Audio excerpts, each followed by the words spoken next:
We can all tell stories, not to make you cut off the sob story.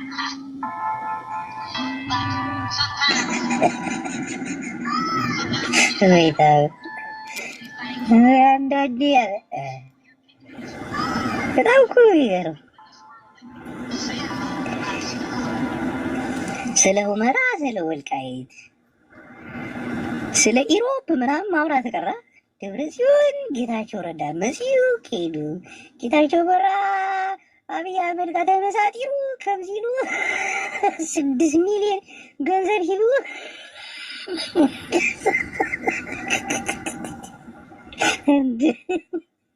ምንድን ነው የሚሻለን ግን እናንተ ሰዎች?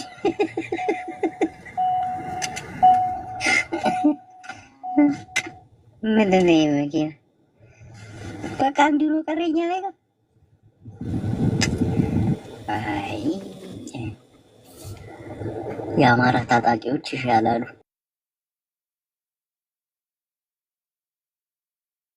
አለዳለን መሬ ወዳጁ አረብ ሀገር በግ ሲጠብቅ የነበረ ሰው ለአማራ ክብር እስካሁን ድረስ እየተዋጋ ነው።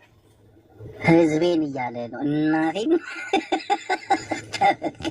ምንም አይነት የፖለቲካ እውቀትም ምንም የለውም፣ ግን በቃ ለምን ህዝቤ ነው በቃ ህዝብ ይበልጣል፣ ህዝብ ይበልጣል፣ የምን ስልጣን ነው ብሎ መሬ ወዳጁ እዚህ አብሮ ሳውዲ ግምል ሲጠብቅ የነበረ ሰው ክላሽ አንስቶ አብይን እየተዋጋ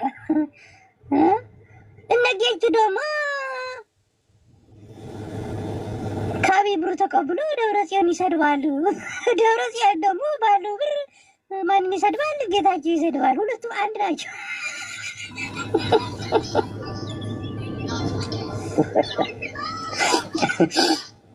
የስዬ አብርሃ ወንድማ ነበር ስሙ በዛታቸው እሱ ነው አሉ ዋናው እና ጻድቃን ከጌታቸው ጎን ቆይ ፍላጎታቸው ምንድን ነው?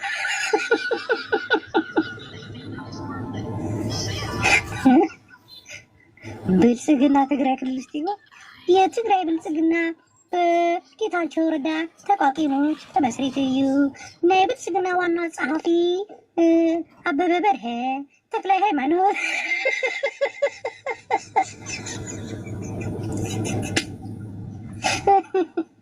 አበበ በላይ ባል ማን ነበር የመከላከያ ሚኒስትር ስሙን አምጡልኝ በእናታችሁ። የሆነ በግ አይነት ነበር ወይ አምላክ። መጨረሻው ግን በቃ ደባሪ ነው፣ ደባሪ የሆነ መላ ኢትዮጵያ ይደብራል እንጂ ምን እነሱ ብቻ በእናት። አሁን ደግሞ ሶማሌ ያመጣችሁ ነገር በለው በለው የዚያድ ባሬና እንትን የመለስ ምንድነው የመለስ ዜናዊ ሌጋሲ ይባል የለ የዚያድ ባሬ ሌጋሲ መጥተዋል። አብይ አህመድ የባህር በር ሲፈልግ እነሱ ደግሞ ጅጅጋና ሀረር የሶማሌ ነው ብለው ተነስተዋል። ግብፅም አሁን ወታደራዊ ስልጠና እየሰጠች ነው። ወይኔ ኦሮሞ ታሪክ ካልሰራ አሁን ታሪክ ካልሰራ ኦሮሞ ሀገር ካልጠበቀ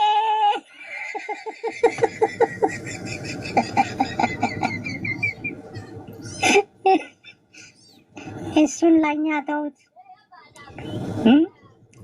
እነ ባልቻ ያሳለፉት ታሪክ ነው። የኦሮሞ ጀግናዎች እኮ ዛሬም አሉ። ደግሞ ለዚህ ለሶማሌ እና ለግብጽ ነው በዚህ ቤት መንገባው ጉድ እኮ ነው። ህድሜን አስገባው ስራ ካልያዘ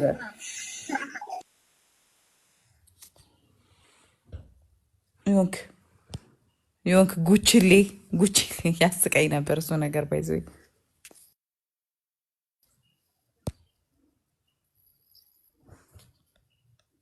ምንድን ነው እሱ? እረስታ ካረኩኝ ጭሱ አስወጥታ አስገባኝ በጌታ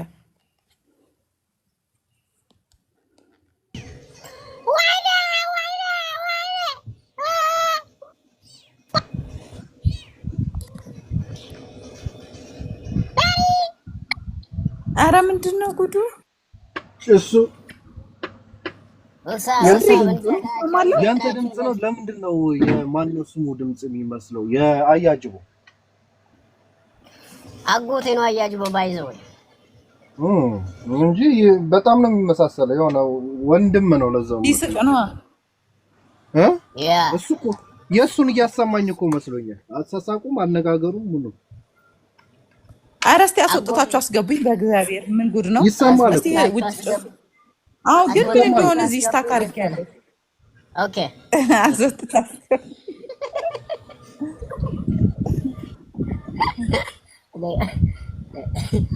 መገርም እኮ እና እንዴት ናችሁ? አለን አለን። እንዴት ነሽ? ምን እያለ ነው? ምን እየተካሄደ ነው? ምን ታዘብክ?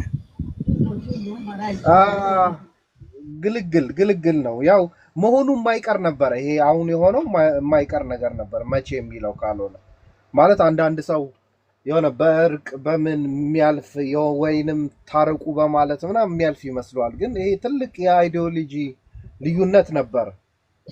በእርቅ ምናምን የሚያልፍ ነገር አይደለም። በቃ ይሄ ቀን ነገሮችን ወደ ሌላ እንዳይሄዱ አድርገህ መጨረስ ነበረበት። ገባ ማለት ጌታቸው ሆነ ሌሎቹም ይሄ የትግራይ ናሽናሊስት ናቸው ብዬ ሁሉንም አላምንባቸውም።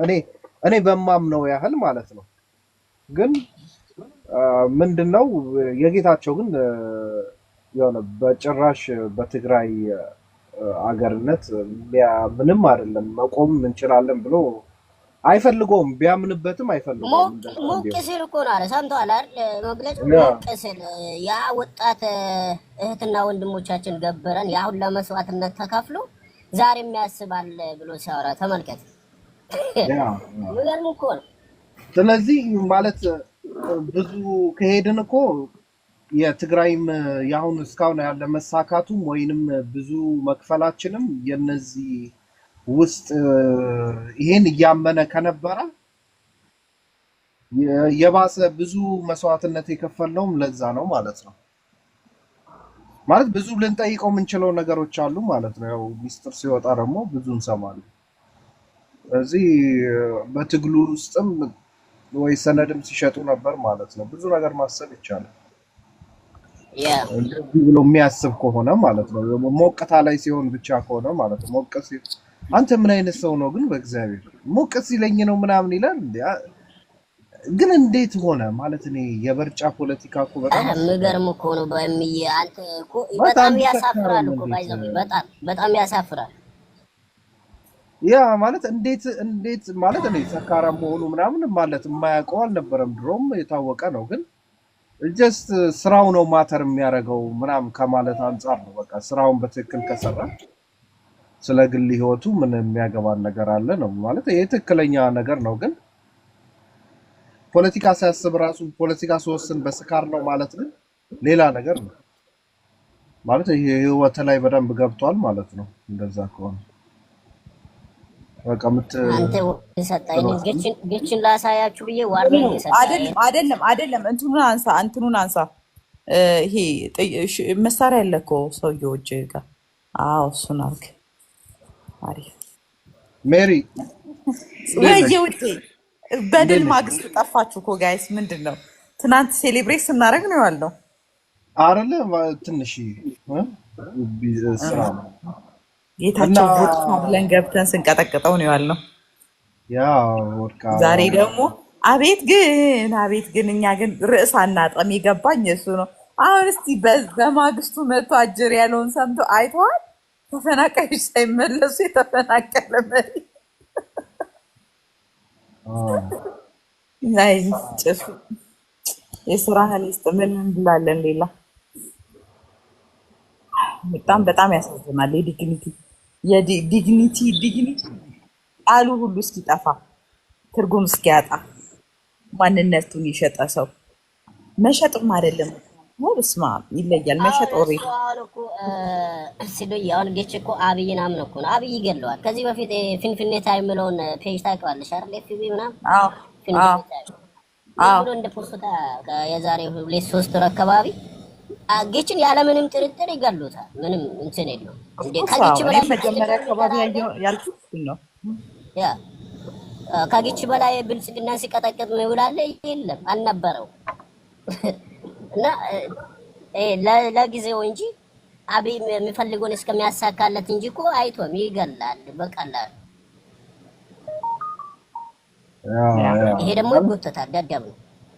አይ ግን እኔ ደግሞ ይገለዋል ብዬ አላስብም። በተቃራኒው ነው የማስበው። ይገለዋል መጀመሪያ አካባቢ ላይ እል ነበር። እኔ መንድጋም ገብቼ አንድ ቀን ብያቸዋለሁ። ሊገለው ስለፈለገ ነው ነው ሊገለው ሲፈልግ ነው እንደዚህ የሚያደርገው ብዬ ነበር። ግን በተቃራኒውም እንደሚያደርግ ልንገርህ። አብርሃም በላይን ያደረገው ትዝ ይልሃል አይደል? ልክ የራሱን እንትን ከያዘለት በኋላ መከላከያ ሚኒስትር ነው ያደረገው። ለመከላከያ ሚኒስትር ያደረገ ይመስላል ታሪክ ላይ ሲጻፍ ትግራዋይን አስገደለ የሚል ስቶሪ እንዲጻፍ ይፈልጋል። ሴም ቲንግ አሁን ጦርነት ቢነሳ ምን ቢነሳ ጌታቸውን ወስዶ ወይ መከላከያ ሚኒስትር ወይ ሳምቲንግ ከደህንነት የተያያዘ ነገር ውስጥ ነው የሚያደርገው። እመነኝ፣ እንደዛ አይነት ፖዚሽን ይሰጠዋል። ከዛ አትሊስት ታሪክ የማበላሸት ስራ ይሰራሉ ማለት ነው።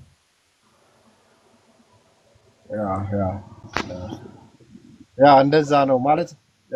ይሄ ደግሞ ማለት ሱሰኛ ስለሆነ ማለት ነው። በጣም ሱሰኛ ስለሆነ የሆነ በቃ የጫትና የመጠጥ ገደብ ካረክበት ምንም ነገር ይሰራል።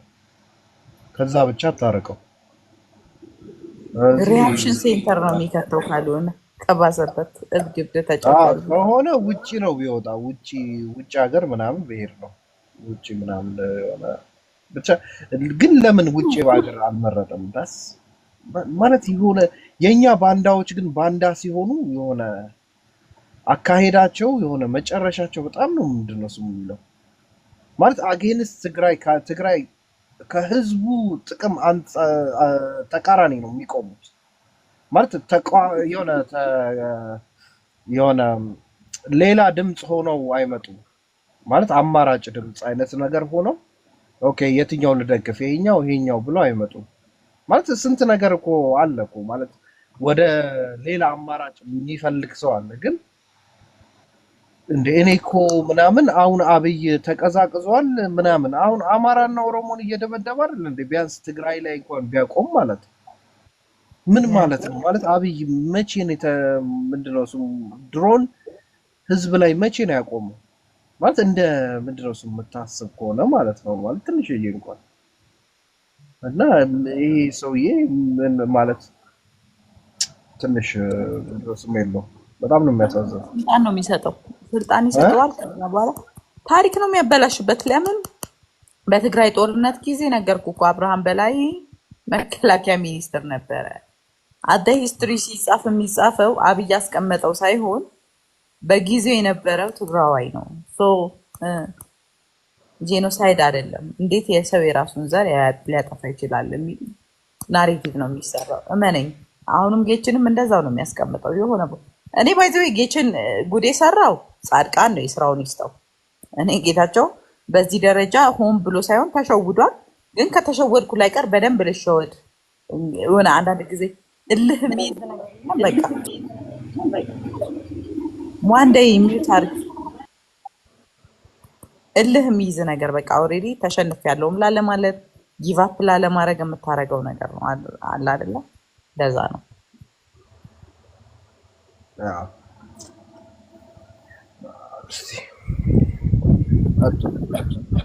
የአብይ ጥሩ ነገሩ ግን ሲጥል ሰው እንዳያነሳ አድርጎ መጣሉ ነው። አሁን አብርሃም በላይ ቢጥላቸው ምን የሚሆኑ ይመስልሃል? ሰው ማንም አይጠቀምባቸው ለማንም። ዛሬግ እኮ ቢቸገረው ምንድን ነው ያለው? አማራ ነኝ እኮ አለ ቶሎ ብሎ። ከዛ በልበል እዛው አሉት። አማራዎቹ ደግሞ በልበል እዛው ድጋሚ ደግሞ የኛ ሰው ደግሞ ልታስረሽል ነው ብለው ጥጋስ ያዙት። እዚህ ከተጣልክ በኋላ ማንም አይጠቀምብህም። ምክንያቱም አብይ የጣለው ሰው እንዲጠቀምበት አድርጎ አይጥለው። እንደዛ ነው ባህሪው።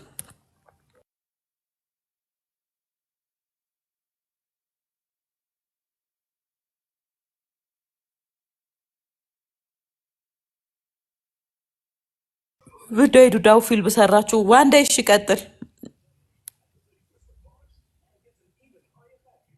one day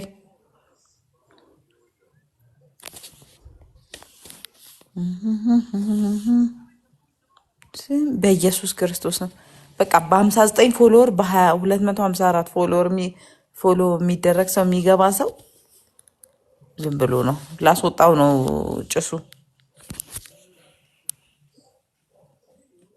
ላስወጣው። አስወጪ ፍራሽ ይዞ ነው እንደመጣ አያወራም። አንዴ ስራ ላይ እኔን ከሆነ አወራለሁ። ትንሽ ቆይ ቆይ። እሺ ያው በፎሎወርህ እንጥራ ብለን ነው እንጂ ስም ምንም አይገባም። ዋን ዴይ ተንፍስ። አብዛኞቹ ሰላዮች ናቸው እንደዚህ ሆነው የመጡት። አዳዲስ ፎሎወር ደግሞ አዲስ አካውንት ክፈቱ ብሎ ነው መሰለኝ አብዬ አገር ካድሬን አካውንት አስከፍቶ ይኸው ውሏቸው ቲክቶክ ላይ ነው። አይሰማም። አትኑት ላይ ነው ክፈቱ መጀመሪያ አይሰማም። ሚውትን አንሳው። ይሄ ደግሞ የባሰበት ነው። ሚውት ማንሳት እንኳን ማይችል ነው። ጉድ ነው። ክፉ እንዳታናግር ያንተ ይሻላል። አንቺ ምናምን ፎሎወር የአቤ ካድሮች እንዳለ ደደቦች ሲጀምሩ አጠቃቅም አያውቁ። እግዚአብሔር እሱ ግን ተመችቶኛል ዛሬ። ያንተ ርዕስ ነው የተመቸኝ። እኛ የተፈናቀለች እናትን ታያስመልስ ራሱ ተፈናቅለው ከቀዩ ተሰድ ለቢቢሲ ምን ብል ጥሩ ነው ለምን ሸይቼ እመጣለሁ ምናምን ብሎ በኋላ ለመልቀቆታ እሱ እግሬ አውጪ ከትግራይ ወጣው። ለቢቢሲ መልሱን ምን ይለዋል? እኔ ምን ብዬ ነው ሸይቼ እመጣው ማንን ፈሪቼ ነው ግን ይሞክራል። አብይ እንደውም እኮ ተናዶ ምን ልሰራ መጣ ብለዋል። ምን ልሰራ መጣ? ስራን ሳጨርስ ደፋር ብሎ ሰላም። አይ ግን እኔ ግን ምፈራ አብይ ሂድ ተጋፈጥ እንዳይለው እንዳስገድለው ግድ ነው። ወንድም እንዲባጣበጥ እኛ እርሳችን እንዲባጥ እንዳይልከው ነው ምፈራ። ቢልከው ብቻውን ፖለቲካቸው ምን ችግር አለው? 200 ሆነ ለብጥብጡ እኮ ነው። ሌላ እኮ ምንም እንደማይሰራ እኮ ያውቀዋል። ለብጥብጡ ሂድ እዛ ሆነ ትግል አድርግ ይሎ ይችላል። እና ችግር ከዚህ በኋላ አያስበውም። ትግራይ መሬት ሊረግጥ ቀርቶ አያስበውም። ለምን እንደማያስበው ልንገርህ። ከብልግናው ብልግና ምን እንዳለ ታውቃለህ? ሞቅ ሲለኝ እኔም ትግራይ እል ነበረ፣ ሀገር ትሁን እል ነበረ አለ። አስበው እንግዲህ የዛን ሁሉ መስዋዕትነት። እሱማ ሌላም እኮ አለ ያለው ሰው አልታዘበትም እንጂ እዚህ ከመጡን ደብረጽዮን አብይ መያዝ አለባቸው ማሰር አለባቸው እኮ ብለዋል። ማለት ማፈን አለበት። ድርድር ዛሬ ነው ነገ ይሄዳሉ እኮ ዛሬ በስተ እንደዛ ብሎ እኮ ነግረዋል። ይሞክራል። አሁን እየመጡ ነው እና የተናገረውማ ብዙ ነገር ነው የሰራው እኮ ቃል አቀባይ የአብይ ሆኖ ነው የሚያወራ የነበረ እንጂ የትግራይ ይሞክሩት ይጀመር። እነዛም የሆነ መረጃ ሳይዙ አይመጡም። ምናቸው ሞኝ ነው። አብይን አምነው ዝም ብለው ተንቀዋለሁ ሲመጡ አልታየህም? ጥሩ መረጃ ነው እንደውም የሰጠኝ። እኔ ግን የገረመኝ ምን መሬት የሚባል እኮ ሳያወራ ነው። በቃ መሬታችን ሉዓላዊነት ምናምን የሚባል አልሰማሁም። ሰምታችኋል እናንተ? እየደበረው ነው። እሱን ጥያቄዎች አሉን፣ ከፌዴራል መንግስት ጋር ጥያቄዎች አሉን። በእርግጥ ግን ደግሞ ያው እኛ ነን እንዳይፈጸም ወደ ዲዲአር ነው እኮ የሚሄደው የነበረ። በቃ ዲዲአር እና በቃ እንጂ ሌላ ምንም። እኔ ዲዲአር ራሱ ለምን እንደሚፈልገው እኮ በግልጽ ተናገረ። በግልጽ ኦልሞስት ግልጽ። በደንብ የሚተነትን ሰው ማወቅ የሚችለው ኢዝሊ አይደለም። ብዙ በጎበዝ ተንታኝ ዝም ብሎ ተንታኝ ራሱ መናገር ይችላል። ዲዲአርን መፈጸም ባለመቻሉ ምክንያት ነው እነዚህ ሰዎች እንዲህ አይነት ነገር የሚያደርጉት። በወጉ ቢሆን ኖሮ አለ ቃል በቃል ወጉ ቢሆን ኖሮ አሁን የሚፈጠረው ችግር በተራ ፖሊስ ይቆም ነበር አለ። ያ ማለት ዲዲአርን ታስወግዳለህ፣ ፖሊስ ይገባል፣ ፖሊስን እሱ ያዛል። ከዛ በኋላ የምትፈልገውን ሰው ቀለብ አድርገህ እያፈስክ ታፍናለህ ማለት ነው። ይሄን ነው የሚፈልገው እሱ። ዳዘን ወርክ እንደዛ። አሁን ለማንኛውም ወጥቷል። አንድ አሁን የተናገርሽው ላይ እጋራለሁ። ይሄ አሁን ራሱ የውጭ ጉዳይ ሚኒስተር ለዲፌንስ ያደረገው የወታደሮች ይሄን አብርሃ ባንዳው በትግራይ እንግዲህ በታሪካዊ ታሪክ ላይ ተቀምጠዋል። ገባሽ? አሁን ደግሞ ስለሚያስብ የነበረ በአፋር የአፋር ሴት ነው ያደረገ። ታስታውስ ከሆነ አሁን ያለችው እኮ እሱ ከነሳ የአፋር ሴት ነው ያደረገ። በአፋር ወረራ ስለሚያስብ እሷም ልክ ትግራይ ላይ እንዳደረገ የየራሳቸው ክልል ወረራ መሪ ነው የሚያደርገውና እንዳልሽው አሁንም ጌታቸው እንግዲህ በትግራይ እንኳን አይስብም ሊሞት ሊቀበር የመጨረሻ ካልሆነ ወደ ትግራይ የሚገባ አይመስለኝም ብዬ ነው የማስበው። አሁን እንደዛ ይላሉ። ይሄን መግለጫ ራሱ የሰጠው የት ነው እኮ ሸራተን መጡ እኮ የሰጠው መቀሌ እንኳን አይደለም የሰጠው። ያው ሸራተን እኮ ነው የሰጠው መግለጫውን ሸራተን። እና ታዲያ መቀሌ እንኳን ጠርቷቸው አይደለም። ከፌደራል መንግስቱ ስልክ ተደውሎብኝ ነው የመጣሁት እንጂ ፈርቼ ምን ሳክስ እና በገርም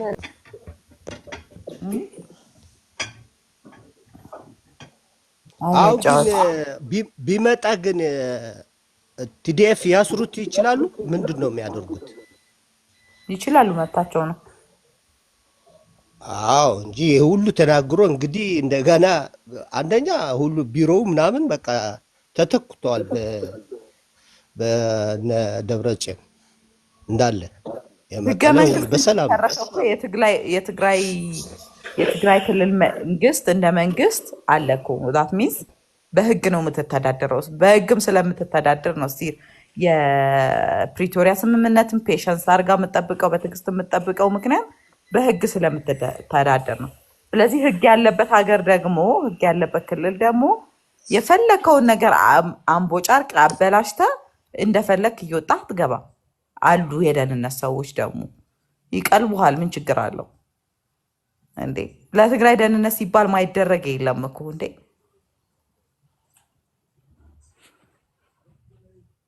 ህድሪ ዝም አልክ አለው ሜሪ እየሰማሁ። አዎ መሆን አለበት። ሰው አሁን ካስገቡት እንግዲህ ሌላ ብጥብጥ ነው እንደገና የሚያሰፋ። ኦልሬዲ እንደማይመለስ ነው ሆኖ ያወራው ሁሉ ነገር እና እድል ከሰጡት እንደገና የብጥብጥ እንደገና የመጨረሻው የራሱን መጥፊያ ነው የሚሆነው ከገባ ብዬ ማስበው። እኔ የምፈራው አብይ ተንኮለኛ ነው እንዲ እዛ ዋላ ሊገሉት ዋላ ይግደሉት እዛ ለክቼ እርሳቸው እንዲባሉ መቼም ስለሚፈልግ ወደዛ እንዳይልከው ነው የምፈራ። ግን ጌታቸው ግን ምናልባት እምቢ ሊል ይችላል፣ ይፈራል ይሆናል እንጂ አብይ እንደዛ ሊያደርግ ይችላል። አንተ ድጋሚ እንዳብራራ አንተ አታድርገኝ። ምን ሆነ ነው ይሄ መግለጫ የሰጠው? መቀሌ ላይ የሚያምንበትና ሪስፖንሲቢሊቲ የሚወስድበት ኖሮ መሀል መቀሌ ላይ ሆኖ ነበረ ጋዜጠኞችን ጠርቶ ይሄን አይነት ኢንተርቪው ወይም ደግሞ ይሄን አይነት መግለጫ የሚሰጠው ጋዜጠኞችን ጠርቶ ነበር መቀሌ ላይ ነው ማለት። አሁን ግን እሱ የሱ ፍላጎት እኮ ነው የምታወሪኛለሽው። ይገባኛል እኮ አብይ እኮ ጌታቸው እኮ ፈርቶ ነው ሄደ፣ ሸሽቶም ነው ሄደ። እሱ ተገባብተናል። ግን አብይ ክፋቱ ሂድ እዛ ተጋፈጥ፣ ሰጥቻለሁ፣ እኔ ነው የሰጠሁት ስልጣን፣ ስለዚህ ማያወርድህ የለም፣ እኔ ያለሁ ችግር የለም፣ እረዳሃለሁ ሂድ ሊለው ይችላል ነው የምለው እኮ ያለው። ለምንድን ነው የሚረዳው? እረዳሃለሁ ይለዋል አውቆ እንዲሄድ እንደዛ ይለዋል ነው እንዳይለው ነው። ይኸውልህ ልንገርህ፣ ማን ነው ጌታቸው የተያዘበት ነገር ስላለ ወይ ደግሞ የተያዘበት ነገር ስላለ እንጂ ይህን ያህል ሞኝ ነው ወይ ደደብ ነው ማለት አይደለም፣ አያውቅም ማለት አይደለም። ግን ኦልሬዲ የገባበት ችግር አለ። በቃ ሊብራራ የማይችል የራሱ የሆነ ችግር አለ። ያ ችግር ደግሞ ሁለት ነገር እንድትመርጥ ያደርግሃል። ወይ ማንነት ወይ ሁኔታህን ወይ ደግሞ ራስህን ማዳን። አንዱን ማዳን አለብህ። ሰውየው ራሱ ማዳን አለበት ቢያንስ ማለት ነው። አሁን እኮ በትግራይ ጉዳይ ላይ ምንም ማድረግ አይችልም፣ መግባትም አይችልም በቃ በሚለው ተስማምተናል። አፍተር ኦል ሂድና ግባ ሊለው አይችልም። እንደማይሄድ ያውቃል። አብይም ቢሆን እንደማይለው ይታወቃል። ቅድም እኮ እየነገርኩ ነበር። ለምን መጣህ ነው ያለው እኮ ወደ አዲስ አበባ ሲመጣ እኮ ለምን መጣህ ነው ያለው። ከወጣ በኋላ እንደማይመለስ ያውቃል። ምክንያቱም አሁን የተናገረው ነገር በጠቅላላ ማለት ነው ጥርስ አስነክሶበታል። ከዚህ በኋላ እንደፈለገ ገብቶ የሚወጣበት ምንም ምክንያት የለም። ገባ እንዴ? የእናቱ ቤት ነው እንዴ? እንደፈለገ እየገባ እየወጣ መረጃ ይዞ የሚወጣው እና አብርሃም በላይ እና ምናምን ማን ይመጣል እዛ ክልል? ለምን አብይ አይመጣም? እስቲ አይመጣም። ያው አብይ ለምን አይመጣም? ተወው ጌታቸውን። አብይ አንድ የሀገር መሪ እስቲ በቃ ይሄ ሁሉ ሆኗል ምናምን ያውቃል። የፕሪቶሪያ ስምምነት አለ። እስቲ ክልሉን ልጎብኘው ብሎ ለምን አይመጣም?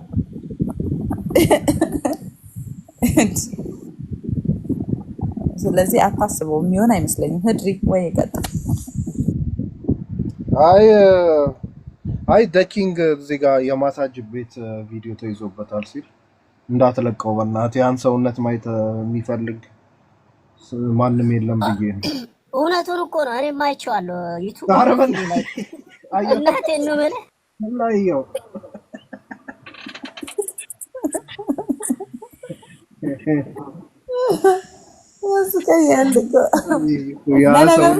ውሸትን እውነት ማድረግ እኮ ይቻላል። ምን ችግር አለው? ተዘርግፎ አስበው።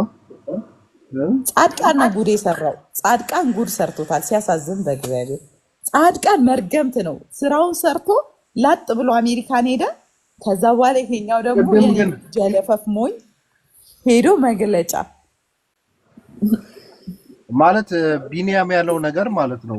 ምንድነው ሊልከው ይችላል ማለት አስገድዶ ስትልከው ፐርፐዝ ያስፈልጋል። አሁን ልክ እንደ ኢትዮጵያን ለማነሳሳት አሁን የሚጠቀምበት የአሰብ ምናምን ነገር አለ አይደል? ከአሰብ ጋር ያይዘህ ከዛን አስመልሳለሁ ሻዕቢያን ውስጣዊ ችግራችን እሱ ነው እሱ ካልጠፋ ምናምን የሚል እንደዚህ አይነት ነገር ሰርተህ ነው ይዘኸው የምትሄደው አብረህ እንጂ ዝም ብለህ ጌታቸውን ይዘህ ብትሄድ እኮ ግለሰብ ነው እኮ ምን ታስረዋለህ፣ ታስቀምጠዋለህ። ሌላ ምንም ነገር የለውም ማለት ሄዶም ትግራይ ውስጥ እኮ ወይ መኖርም ይችላል እንደማንኛውም ሰው ያው እመራለሁ ሲል ነው ከዛን ምንድነው ስሙ ችግር ውስጥ የሚገባው ማለት ነው እንጂ አሁን አብይ ያህን ማስተካከል አለበት። ለቢቢሲ ሀሳቡን ሲገልጽ ቃለ ምልልስ ላይ ለቢቢሲ ከሁለት ሳምንት በኋላ ሄዳለሁ እንደሚሄድ እናያለን። ወድ ወረደም እዛ ሄደዋል እና የእሱ ምትክል ፕሬዝደንት ነው።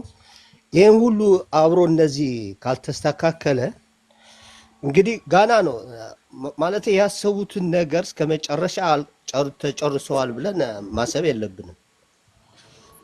ኮሚናስ ንሓስብ የብልና ንምንታይ ወዲ ወረዳ ዕንኪ ዘብላ ዝነበረው ንሱ ኮይኑ እዚ ኩሉ ኣብዚ ነገር ክበፅሕ ካብ መጀመርያ እዚ ናይ ብ13 ዘውፅኦ ናይ ቲዲኤፍ ተግባራዊ ተዝኸውን ኣብዚ ኩሉ ኣይምበፅሕን ነይሩ። እዞም ባንዳታት እውን ኣይምበዝሑን ነይሩ። ስለዚ እሱ እውን ሕጂ ፀዊዖሞ ኣለዉ ንበይኑ ኸ ንምንታይ እዮም ፀዊዖሞ ኢልኩም ክትሓስቡ ኣለኩም። ሕጂ እዚ ኣብ ትግራይ ዘለዉ ቲዲኤፍ ዋላቶም ናይ ፀጥታ ካልኦት ዋላ ናይ ኣመራርሓ ክርድኦም ኣሎ።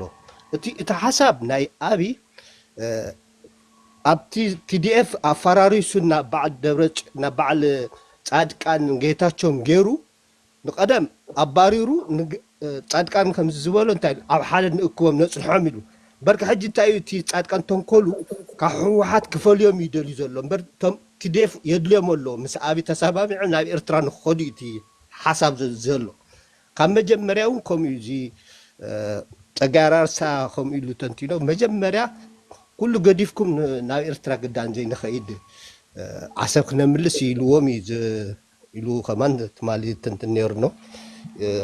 ሕጂ ተሓሳብ ሕጂ እውን ኣፍሪሶም እቲ ናይ ቲዲኤፍ ይደልዮ እዩ ቲዲኤፍ ኣብይ ሰራዊት ክጥቀመሉ ማለት እዩ። ግን ኣብ ትሕቲ ሕወሓት ክኸውን ስለ ዝኾነ ውጋይ እንደሊና ኢሎም ስለ ዝመለስሉ ምስቲ ኣይንኸውን ምስቲ ኣይንኸውን ስለ ዝበሉ እዚኣ ከዓ መሳርሒ ዝነበሩ ጌታቸውን ጻድቃንን እዮም። ሶቲ ሽግር ኣብኡ እዩ ነይሩ። تي زي تردنا بتي كبتن وخن تمرار حبتينهم تم جنرال حجبزي ودأتا نبعل مقبي كسلطانهم كوردهم بقى أفتشافي بتشحن أفتشاف بتشحن نتي أمرار حا يبتن ورش سراويت قاطع روبتهم ناتاتهم زحازوهم مالتي قاطع روب بوم غيرهم كاو تي أقطعهم شعو دلام خغالبي حساباتو أبي قاليبو زني عسب مليسوخ دم كطفئنا تحسب ساعة نيرا ساعة فريسة سلازي زيا يقبل سلازي حجي خا كيدو زلو ودورده أفت حسابيو حجي زلو خميو زلو فتي دباب زناي وتادرات سمرحتس علو ديوم مساها زنجر فريسو لومو كمي ايو زراربو زلو كالي والحانتي اللي ايفل بينو تصوي عما زلو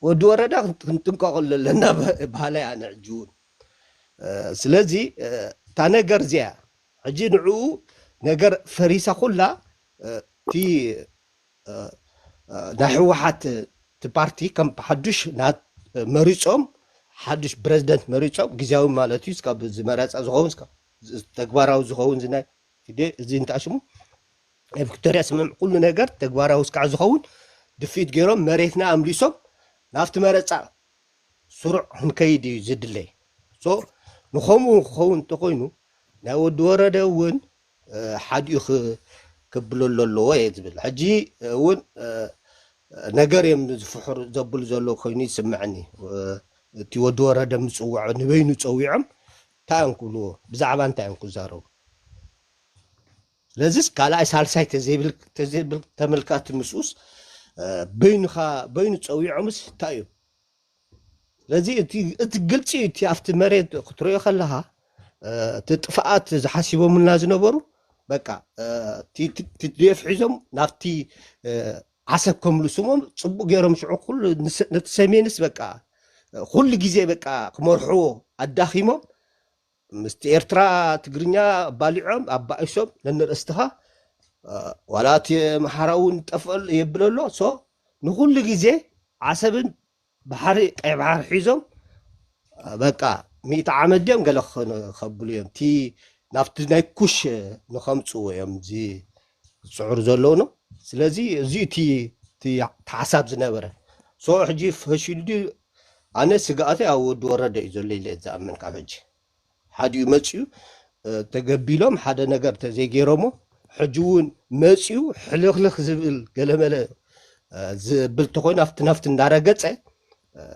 سلازي نسون مسوم يلي تحسب ود ورده مسوع تصادقان يلي تحسب هم زرع اخو سو نعون حدي يخط حزو والله ويكا نفتي هاي مثيلك حتى كان حدا حتى كم حوي متن مالتي نسها تعملوا نور ودور دي نجيتاتو دي ولا نهزب تجراي اليوم سوات دك تجراي نهزب تجراي دي مالت انت له ملس انت لك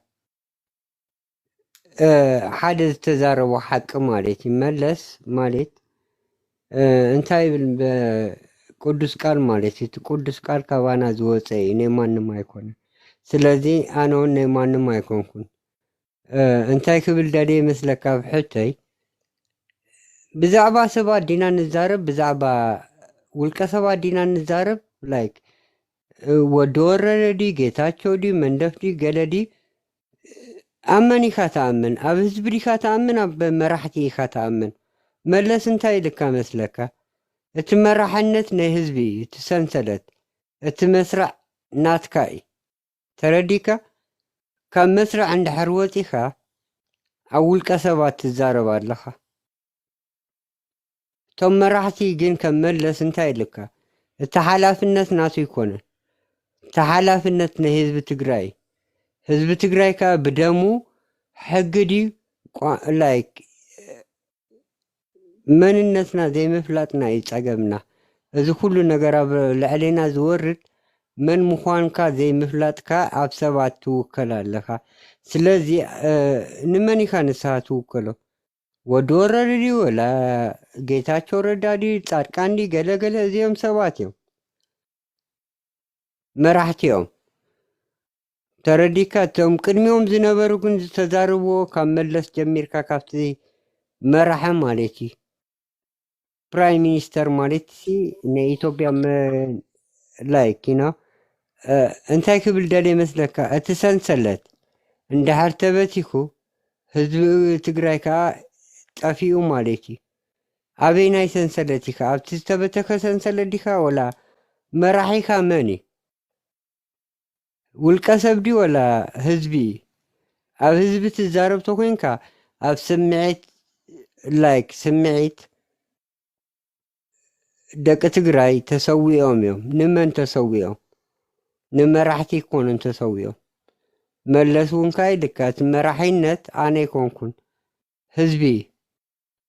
ህዝቢ ተዘይድግፎ ነይሩ መለስ ጀነራል ጻድቃን ይውረዶ ገለገለ ዝብል ዘረባ ኣይምመፀን ነይሩ ስለምንታይ እቲ ህዝቢ ተበታቲኑ ኣሎ ኦሬዲ መን በቲንዎ ኣነ ፈልጥ ካበይ ከም ዝመፀኹ ስለ ዝፈልጥ ማለት እዩ ኣነ ናይ ማንም ኣይኮንኩን ናይ ዓሌት ናይ ሃይማኖት ገለ ቋንቋ ይሰምዐኒ እቲ ሰምዖ ግን ናይ መን እዩ ናይቲ ህዝቢ መሰል ኣለዎ እቲ መሰል ንውልቀ ሰብ ከይኮነ ነቲ ህዝቢ ኢኻ ቀዳምነት ነቲ ህዝቢ ሓደ ግዜ ኣብ ሶሻል ሜድያ ኣምና ሶሻል ሜድያ ባር እንታይ ርአ ጌታቸው ረዳ ግደፎም ይኪዱ ንመን መን ብምንታይ ቋንቋ ኢኸ ጌታቸው ረዳ ብትግርኛ ዲ ብኔ ላይክ እቲ ቃል ረኣዮ ካበይ ዝመፅአ ናበይ ንመን ዝብትን ዘሎ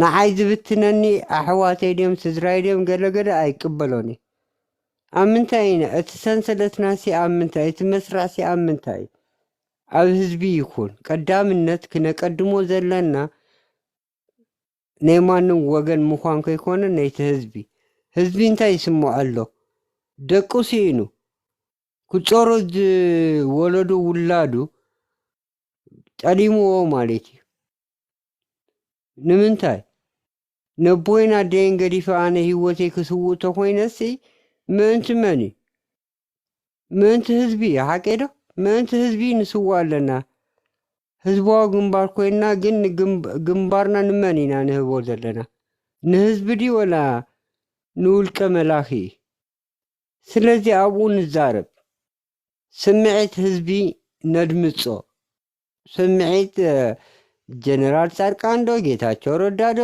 ግዛዕ ኣይሰርሐኒ ኣነ እናተይ ስምዒት ሰብኣዊነት መለስ ከም ዝመሃረኒ መለስ መምህር እዩ ብርግፅ ርአየ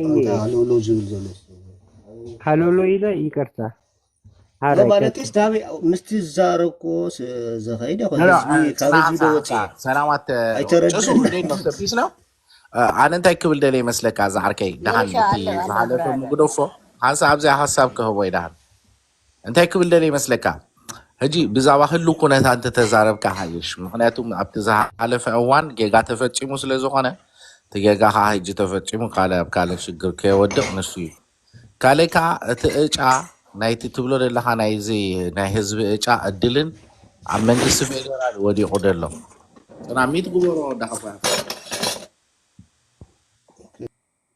ሚት ግበሮ እንታይ ኣብ ገራጅ ዲኻ ደላ ወላት ኤኒዌይ እቲ እጫሲ ኣብ ኢድ ፌደራል ወዲቑ ደሎ ሕጂ ወላ ሓንቲ ክትገብር ኣይትኽእልን ኢኻ የሽግግር መንግስቲ ዶ ገለመለ ኢሉ በቃ ንኣዲስ ኣበባ ሂዞ ኸይዱ ወላ ነቲ ስልጣን ማለት እዩ ንሓንሳብን ንኣህዋሩን ሰብ ክሰማሙ ዘይክእለሉ ከማ ገይሩ እዚ ናይ ውዕል ፕሪቶርያሲ እንታይ ዝብል ሪኻ ፅቡቅ ጌርካ ሪኻ ዶ ኣበሎ እቲ ህዝቢ ኣብ ሱዳን ፋሂሉ ዘሎ ህዝቢ ሲ ኣበሎ ዝተመለሰ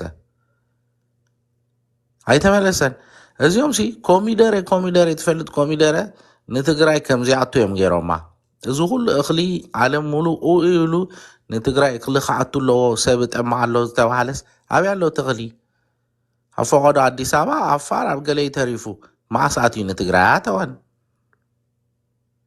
ህዝቢ እንዳጠመ ህዝቢ እንዳተሸገረ እሞ እዚ ኩሉ ሰብ ሞይቱስ ሕጂ ከዓ ብሰንኮም ኣብ ነንህዶም ከዓ ተባዕሶሲ መሊስካ ካልእ ኩናት ክትፈጥር ጽቡቅ ኣይኮነን ያኽ ንሰላም ክትዝምር ንሰላም ክትሰብክ ክትክእል ኣለካ ሕጂ እጫ እድል ህዝቢ ትግራይ ሲባዕሉ ይኽውስኖ ዘለዎ ፌደራል ኣይኮነ ጌታቸው ኣይኮነ ድኾነ ውድብ ወይ ግንባር ኣይኮነ ንክውስን ዘለዎ ህዝቢ ትግራይ ባዕሉ በራበር ኣለዎ ያኽ ምክንያቱም እቲ ዝመፀ ኢሊት ንኩናት ጥራይ ድኸይድ በቃ ድኾነ ነገር ብሰላም ኣብ ጣውላ ኮፊልካ ኣብ ጠረጴዛ ኮፊልካ ድመፅእ ፍታሕ ክንድዳዕምን ስኢሎም ኩናት በዚ ክሰበሶም ከመዮም ኦሮሚያ እዚኦም ጋላ ከመይ ድዮም ድሓስቡ ደለው ወላ ሓንቲ በቃ ንኩናት ብኡ ጌርና ክንከድ ኢና ንኤርትራ ክንወጊና ንምድሪ ትግራይ ተጠቒምና ብኡ ጌርና ክንወጎም ኢና እቶም ዝተረፉ ናይ ቲፒኤልኤፍ ካዕኡ ከለና ክነጥፍኦም ኢና ዛ ዓይነቱ እዮም ድፍክሩ ነይሮም ኣነ እንተኸይድካ ኣብ ኩሉ ገዛ ኣብዚ ናይ ቲክቶክ እንተኸይድካ ኩናት እዮም ደአውጁ ኣብ ምንታይ ትግራይ ኣብ ዝሓለፈ 30 ዓመት ትግራይ ይኹን ኤርትራ ይኹን ማዓስከር ናይ ወተሃደራት ኮይኑ እቲ መሬት ሓረስታይ ሓሪሱ እኽሊ ክረክብ ኣይከኣለን ኣብኡ ፈንጂ እንዳተኸሉ ወላ ንቆሎ ወላ ንህብረተሰብ ወላ ነቲ ከባቢ ነቲ ክሌማ ናይቲ ዓዲ ንዓየር ከማን ፅቡቅ ኣይኮነን ኩሉ ሻዕ ኩናት ከምዚ ኮይኑ ከምዚ ንምንታይ ህዝቢ ኣይደለየን ወርድ እንታይ ማዕረኽ እንደዚ ኩናት ብስልጣን ክጭብጥ ደብረጨንን እዚ ጌታቸውን ኣይተረዳዱን ሃራይ ካለ መንሰይ የምፁ ህዝቢ ዝወከሎ ንህዝቢ ትግራይ ደው ዝብል መንሰይ የምፁ ኦሮሚያ ሃገሩ ሰሩ ኣለዉ ኣበለኹም ያኽ ሃገሩ ሰሩ ኣለዉ ንሶም በቃ እቲ ኩሉ ታንክን ባንክን ሂዞም ሃገር በቃ ባዕሎም ይፍለጡ በዚ ናይ ኣምሓራይ ሽግር ኣለዎም በዚ ከዓ ህዝቢ ትግራይ ምግቢ ከምዚ ኣተዎ ገለ ከምዚ ኣተዎ ገይሮም ዝቐተሎ ቀቲሎም እዮም ሕጂ ከዓ በቃ ህዝቢ ኢትዮጵያ ነንህዱ ክበላልዓ ከሎ ንሶም ከዓ ቀስ እንዳበሉ በዚ ዓሰብ ይብሉ በዚ ገለ ይብሉ ገንዘብ የለን ናይ ኩሉ ናብ ክልል ድኸይድ ገንዘብ ብሙሉ ተታሒዙ ኣሎ ሃገር ምስሩቱ ኣለዉ ኣበየላኻ ሰብ ተሰዲዱ ያ መሪሮ ሕጂ ህዝቢ ትግራይ ምስ መረሩ እንታይ ኢሉ በቃ ንሕና ያኽ ሰላም እዩ ዘድልየና ምስ ሓውና ምስ ህዝቢ ኤርትራ ተፀጊና ሰላምና ንገብር በዚ ግን ብትግራይ ገይሩ ዝሓልፍ ዝኾነ ይኹን ሃይሊ የለን ኩናት ኣይድልየናኒ ይብላ ኣሎ በቃ መሪሮም ወላ ብኤርትራ ወላ ብትግራይ መሪሮም በቃ ማዓሲ ሰላም ዝኾኑ ኩሉ ሻ ንሰሜን ኩሉ ሻ ኩናት ንሰሜን ታንክ እንደመ መለስ ንትግራይ እንታይ ገይሩላ እስኪ ንገረኒ ፋብሪካ ከፊቱላ በለኒ እስኪ ኣሬኒ እስኪ ንአዲስ ኣበባ ወርቅን ጨርቅን ገይሩላ ኣብ ኣዋሳ ኸይዱ ፓላሶታት ገይሩሎም ኢንዱስትሪ ዞን ዶ ገለዶ ኢንዱስትሪ ከተማ ኢሉ ኣብኡ ሰሪሕሎ መለስ ይሰሪሕዋ ንኣዋሳ ቅድሚዶ እንታይ ክዳ ንፈልጡ ነይሮም እዚኦም ወላ ሓንቲ መለስ ብዙ ነገር ገይሩሎም ኣብቲ ዓዲ ሕጂ ግን መሊሶም ከዓ ንመለስ ክኸሱ ኣለዉ ንኤርትራ የህሊፍካ ዝሃብካያ ወደብ ዝሸጠ መራይ እሱስ ከምዚ ይኹን ዶ ገለ መለ ይብሉ ንህዝቢ ትግራይ መለስ እንተዝህሉ ነይሩ 1 ሚልዮን ሰብ ሞት ነይሩ ኣብ ትግራይ ኣይመሞተን እንድህር ናይ ብሓቂ መለ ፅቡቅ ገይሩ ኣምሂሮም በዓል ጌታቸው በዓል ደብረፅዮን በዓል ጻድቃን ኣሜሪካ ኣሎ ትሪኢ ኣለኸ ከመይ ድዮም እምባባ ገይሮም ተቐቢሎሞ ውለካ ኣለኹ ኣነ ጎረቤት ኣሜሪካ ኣለኹ ኣብዚ ኣብ ካናዳ ንሪኦ የለና እንዲና ንእዘብ ደ የለና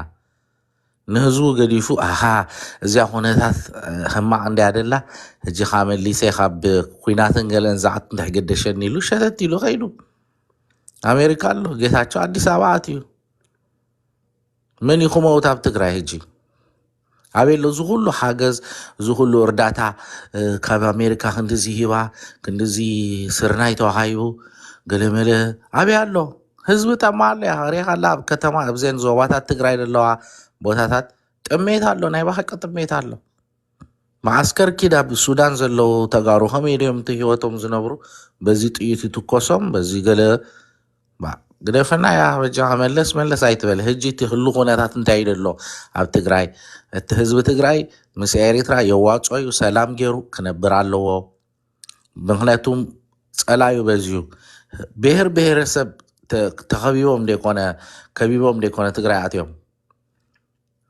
ሕጂስ ከመይ ጌርካ ኢኻ እምነት ትገብር መሊስካ ጌታቸው ረዳ ምስ ዓብዪ ዝዛረቦ ዘረባታት ተረሲዱ እዩ ኣብዚ 2 ዓመት ተዛረቦ ዘረባታት ኩናት ትግራይ ከሎ እንታይ ብል ደልዩ ነይሩ ተረሲዱ እዩ ዝኽሉ ክንጭፍልቆም ኢና ከምዚ ክንገብሮም ኢና ኣብ ጉድጓድ ክነእቶም ኢና እንዳበለስ ዘይቲ ድብላዕ ማይ ከማን ከምዚ ይሓልፍ ገይሩ እዚ ኩሉ ቦጥታት ገለ ከይተረፈ እዚ ኩሉ ናይ ሃገዝ እርዳታ ድመፅእ እኽሊ ተዓፅዩ ህዝቢ ትግራይ ብጥሜት ብገለ ኣብኡ ከሎ 5-6 ሚልዮን ህዝቢ ከጠፍእ ከምኡ እዩ ነይሩ ሓሳብ ሕጂ ግን ዓብዪ ኣብ ጎድንኻ ኣለና ዓብዪ ከምዚ ግበር ና ጌታቸው ረዳ ገለ ግደፉና ያኽ ሰብ ሞት ኣሎ ያኽ ብጣዕሚ ሰብ ኣብ ሕማቅ ኩነታት ደሎ ኣብ እዚኦም ክልተ ህዝቢ ኤርትራን ህዝቢ ኢትዮጵያን ህዝቢ ትግራይ ጎረባብትዮም ኣባ ቡን ተዓዲሞም ክልቲኦም ቡን ሰትዮም ገለ ዳሓን ህደር ገለ ተባሂሎም እዮም ዝፈላለዩ ኣብዚ መፂኹም ካብ ኩናት ተእውጁ ከምዚ ዶ እንተገበርና ከምቲ እንተገበርና ትብሉ ኣብ ህዝቢ ህብረተሰብ ኣብ ሰቃይ ኮሎስ ነቲ ህብረተሰብ ካብ መሊስኩም ከዓ ካልእ ሰቃይ ካልእ ቆስሊ ትውስኽሉ ኣነ ሳይ ክዛርብ ዝደሊ የቐኒለ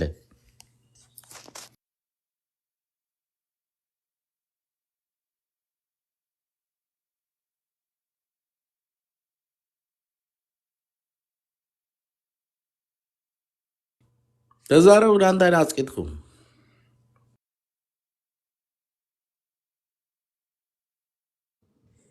ሓራይ ዝሓወይ ክሰምዓካ ፀኒሐ ማለት እዩ ክዛረበካ ዝደሊ ግን ሓደ ንኣብነት ተወሊደሉ ዝዓበኩ ዓዲ ኣቦይና ደን ዝኣምንሉ እምነት ናተይ እምነት ኣይኮነን ክጅመር ከሎ ህዝቢ ትግራይ ከም ፀላኢና ገይሮም ምሂሮምና እዮም ህዝቢ ትግራይ ግን ንዓይ ፅላለይ ዳ እምበር ፀላኢ ኣይኮነን መን እዮም እቶም ህዝቢ ትግራይ ፀላኢ ኢሎም ነመሃሩኻ እቲ ባህሊ ናይ ዓደይ ማለት እዩ ቋንቋ ኣበይ ዓድኻ ኣነ ተወሊደ ዝዓበኩሉ ኣብ ኤርትራ እዩ ክና እዚ ናይ ክሳይ ካልእ ቁስሊ ኣይትተንክፍ ኣይኮነን ቁስሊ ኣይኮንኩ መን ከምኡ ገይሩ ህዝቢ ትግራይ ከምኡ ገይሩ እዚ ኣብ መንጎ ሻዕብያን ወያኔን ዝነበረ ናይ ቲፒኤልኤፍ ዝነበረ ህብረተሰብ ኣምፅኻ ይትዛረቦ ፅቡቅ ኣይኮነን ያኽ ዮኒ ሃቅዶ ተዛረብ ያኽ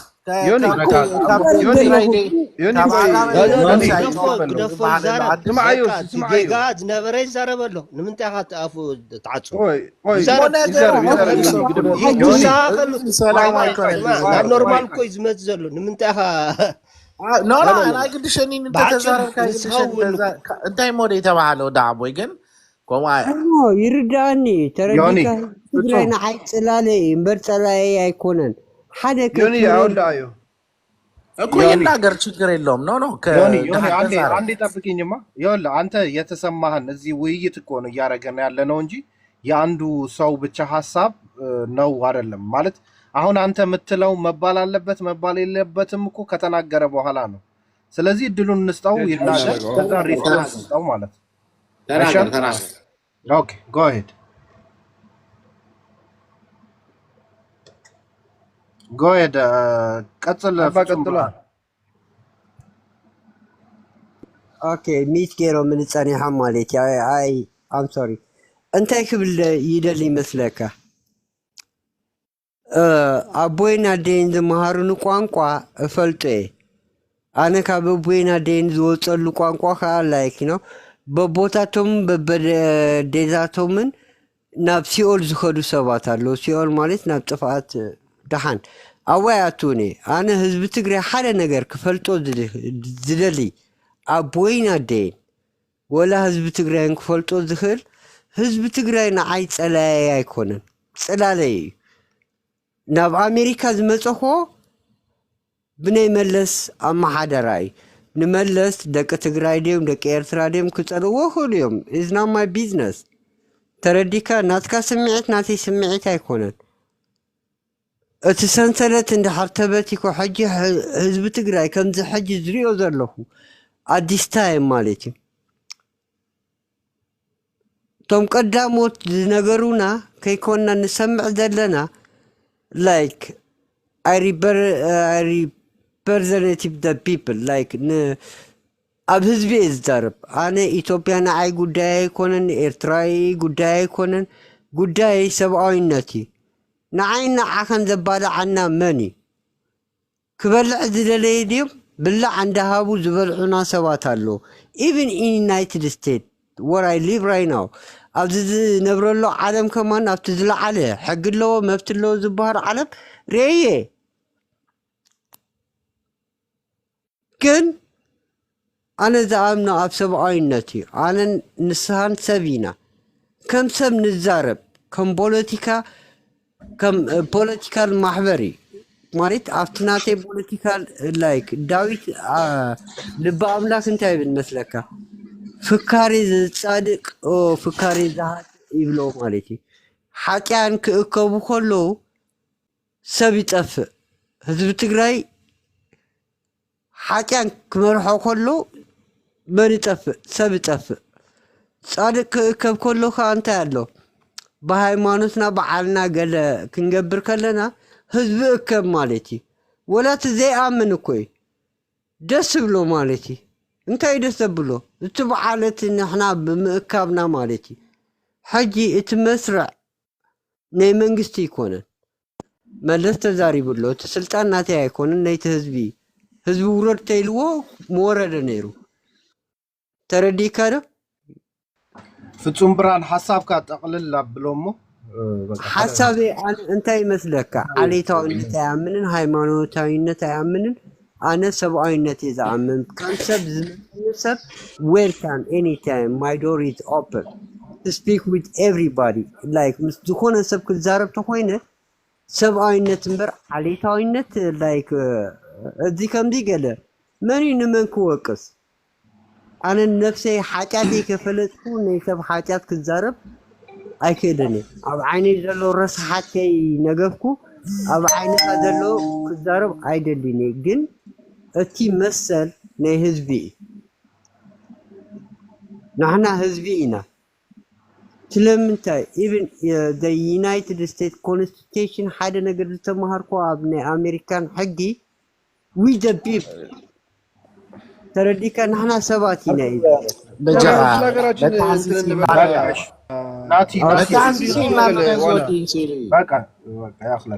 ብዛባ ህሉ ኩነታት ደይዛረብ ኣነ ባይ ዘ ወይ ከም ስለ ሀገራችን ስለ ዩናይትድ ስቴትስ ገለ እንታይ ይገድሽና እንታይ ንሕና ገድሽና ያኽባ ናይ ገዛ ርስና ሽግር የፈታናስ ምጥርና ኣሜሪካ come together like ናይ ማይክል like እዞም ሕብረት ነዚ ገዛ ኣይትኸውን እኔኻ ማይ ሰቲኻ መፃኪድ ጨሪምካ ሓደ ኣለኻ ኤኒዌይ እንታይ ክብለኩም ደለ እዚ ፀሊ ገለ ኣይትስበኹን ሰላም ስበኹ ወዲ ኣፈወርቂ እንተዛሪቡ እዩ እንታይ ኢሉ ደብረፅዮን ንኩናት ትሸዋሸቡ ኣለኹም እዚያ ጉዳይ ሲ እንታይ ምስልኩም ንኩናት ተዓቱ ንምንታይ ኢኻ ብሽሙ ዘይትወል ኢሳያስ ተብሎ ደብረፅዮን መን እዩ ሶሪ ናተይ ኮልታፍ ትግርኛ ስለ ዝኾነ ደብረፅዮን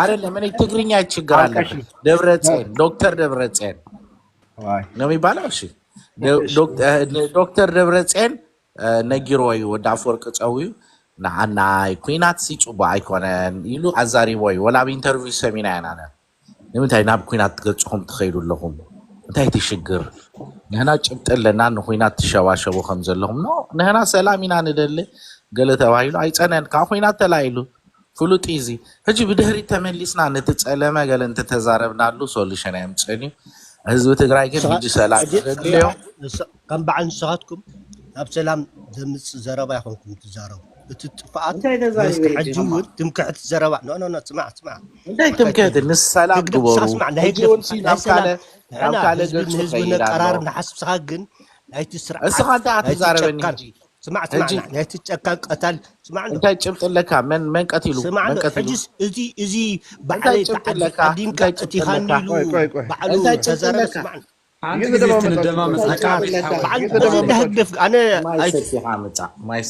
ደቂ ዓበይትዋ ሓንቲ ግዜ ስትንደማመፅ ንሕና ክነግረኩም ተዛረብ ሓንቲ ግዜ ማይኩም ሓንቲ ግዜ ሓዝለይ እሞ ሓንቲ ሓቅስቲ ክነግረኩም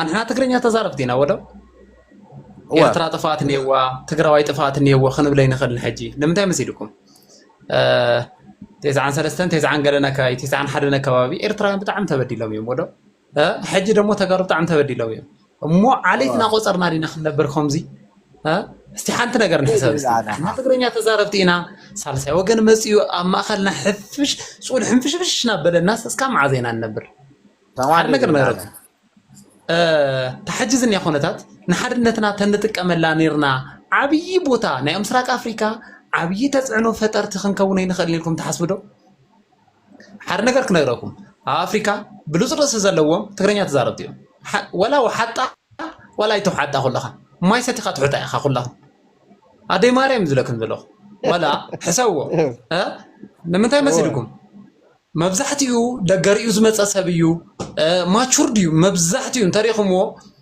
بدأ ما نفس زمرح يخونن جن حج جن علي تاوي خجبرز خاله خلتنا جرك نجركم سالساي سمتها يو حد ترديكم ولا أنا أبزح هذن يا خونتات بتعميز خونة لبي تاش مزبل الله نجر كنجركم ندرتين تزاراري بم يوم مسير ترى من قصدي زبل ريني له حكي خون حكي برو بحالي يعني لما تعمل مسيركم كلتا حر نجر نجركم كحدا جزا حوات تتصاليهم ما يقريب نعم عالت قداي أنا يقول لك الله دعي أما الخاخ أنا استفل عليه خوني خد ما نم كقتل كوقع خليو قال خبدل يخليو هو يقاتمي نعلم قد عايزي بوليتيكا درتي جيمي نعم ودعتها درتي جيم حسوا ناي تقرأ حزبنا ناي يرتر حزبي صلى خلي ويخونا الخمسة تاش مزبل زلوا عاوز الحزبي من قد تخفت له كمية عينت فقرنا رأيو خمس نورو اندعي كان زقددا زرعي سبيلن ترى ديكم ورا ويدا سلسلة مقايم أمونغوسي أنا محاسة زعركك تزاري بها قلت እዚኦም በዓል እዚኦም ኢሊት እዮም ኣብ መንጎ ኤሪትራን ህዝቢ ትግራይን ፅሊ ዝዘሩ እዚ ሕጂ እንታይ ዋዩ ኣትዩሲ ንዓይ ኣቦይና ደይንሲ ፅልዮም ኣምሂሮም ኒሉ ዝሰብከና ከምዚኦም ወለዶ ሂዝካ እስከመይልካ ኢኻ ጎረቤት ኮይንካ ክትነብር ኣነ ንመለስ ኣይፀሎን እየ ሙት ሰብ ኣይርገብን እዩ ክስ ኣይግበርን ብባህሊ ኸማ ነውሪ እዩ ወላ ብእምነት ክርስትና ሓደ ሰብ እንተሞይቱ رئيس علي الكح تزارب نوري عايز ربنا هذا however كن تاريخ سلزوخانة لقل كنديو لقل 19 إريتراويانسي كبيت نبرتهم تتأرزهم يوم هبر عينهم دساي ملنان كمزيهم قالت وعينهم سي جيجا تفتشي معوا ملسون عمينو لايو دكت تግራይ ዮኒ አንወሻሽ ማለት ምታከውና ቆይ አንዴ ተናግሯል ነው የትግራይ ተባረሩ የዛኔ ለዞም ቅድሜ የተባረሩ ቆይ ልምጣ ለምንድን ነው አንተ ዝም ብለህ አታዩን እንደማመጽ እንደው ታይ 4 ሰዓት ምድመጽ ያበና አለ እንጂ ከማ መለስ ካዋን ተጋጊና ገለመለ ይሉ ይተረድኻኒ እጂ አነ ተወት ስለተንከፈል ነበር ቆስሊ ግዛረብ አይደሊኔ እጂ ግን ህዝብ ትግራይ አማራጭ ይብሉን ምስሐው ጥራይ ከራቅደለው otherwise خلتنا أبكينات زعتو هذا إليت متشيله نتى إليت كايدنتيفاي كنجبره كالعلنا الساعة أنا أبغى كرجت زدل أجي نمرت تجري نمرت قوان دي بناتين وندم نمرت تجري مدمامت إن شاء الله عندي أباكاجو بيتران نورا منهم مثلي هنا أنا كوني ملون دزاكون عون هزب تجري تتكيمون هزب إريتراها كتأفي هزب الإليت متشيله ما نحنا عقديمنا نجركم علينا داتسول سايد بلانا هذا نقدر نموذج لك ودني تاي مثلك أمانني ها هذا جزاء على أنت مستلو معباي حاول تقتل تلو من السوق يلنتريو قد صار السمخان ورقص أي خونا له ترى ديك هذا هذا نقدر نركع somebody مسيو إيرترا تاشمون تبل نتيلوا مالتيو قد صار تقرأ زي مخان استعمر رجع نيكا ها هو سوق اللي بالعادة هجي عقدي ميسي تأخوينات ولا تتلعلت سي إيرترا هاجر كوينو ميوري ترى دخان نهنا هاجر كوين ناينا بدك أنا خامس وعتي جرنا هاجر كوين لنا السوق كنا أب هذا قال لهم هجي ترى الله يتوقع دكات بالعلو واني يدلو يتوقع تبع هاجر يلا دكا بدرون بقلن دا شفت بزخا أخلي نتقرأ عتوني قلن دا دكات بالعلو يتوقع زلا إيرترا عتيس كلتا بحري هيزا امباسادر اللوا بريزيدنت اللوا ناتا ديفنس اللوا دغونه ነገር እንተመጸ ክትወጽ ያ ኤሪትራ ትግራይ ግን አሞንጓ ተቀርቂራ አይደላ ስለዚህ አነ ድብል ደልኹን ህዝብኹም ህጸው ምስ ህዝብ ኤሪትራ እርቅን ሰላምን ተገበርኩም አትሊስት ባካፕ ትሮ ወይ ድብል አነበር መጽኻ መለስ ከምዚ ገይሩ ኢሳያስ ከምዚ ገይሩ ገለ أنا خلرك تايز بحال له مسيلكا نادي حر التاريخ يخون انت شمز لنا انا حق حنت نجر زعمنا الله نجر كنجرك تايل له مسيلكا تيزعن حدن تيوم تبدلهم يوم قلت احنا 10 3 دمو زيوم تبدلهم يوم مو خمسنا قصرنا بدنا نبر تحسبوا انا خزي نقصر كاس كم عزت تزحلفه بدفو مو يلك اللهم كنجرك ما نمتاش ميبلكا مالتي ግለሰብ خصل تخدم في مالتي كم عد خصل يتخدم كير ما حرست يطيقوا استي حرست عد يطيقهم كله بفنج مليو كملك تحرس تقل بفنج حرست يطيقهم مصابلالو رايو اي لا ابالي ترديكادو حرست يطيقا يوم تمصيخا صري امرو يزلوهم نيرترات كم عين تملخاختا لكم تقرات كم عين تملخاختا لكم دلكايو صري حونت بقى دسك بلكا اي بيرسونال እኮ ነው አሁን ኖርማሊ ብዙ ሶሻል ሚዲያ ላይ የምትሰሙት ነገር ብዛዕባ ዋላ ትግራይ ይሁን ዋላ ኤርትራ ይሁን በተወሰነ መልኩ ጽልኢት ዘረባስ ጥሩ ያልሆነ ንግግር ነው አማራጭ ስለሌላችሁ ከኛ ጋር መሆን አለባችሁ ሳይሆን እንጠቃቀመው ነገር ካለ ነው አንደኛ ነገሮች አይደለም የምንለው ኢሊቱ አደገኛ ነው አሁን አታቋርጠኛ ይሆን አንድ ጊዜ እስቲወለ አታቋርጠኝ አንድ ጊዜ كلكم አንድ ጊዜ ታሽሙልሞ ተማርኛ ተጓዕ ዘለኻ ቀጽል እስቲ እኮ ሰማዓኒማ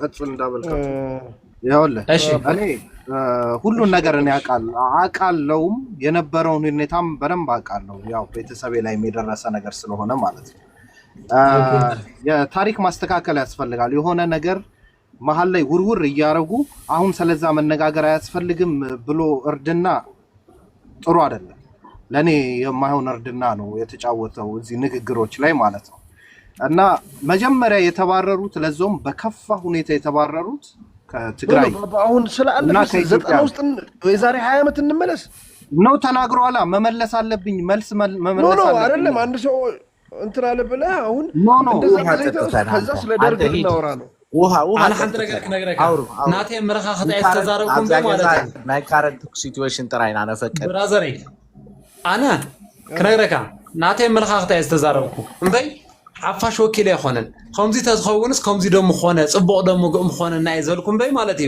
نحفاش مرخا خطا هون يستزاركم انا نحفاش يملكتنا انا لمتى زرقا حاوي معاري ايه لمن ነው የሚያስወጣኝ ጭሱ ወይንም ቀማው ነው ቀማው እሱ ነው ይሄ ነው የሚያስወጣኝ ያለው አረ እኔ አይደለሁም እንዴ ማን ነው የሚያስወጣኝ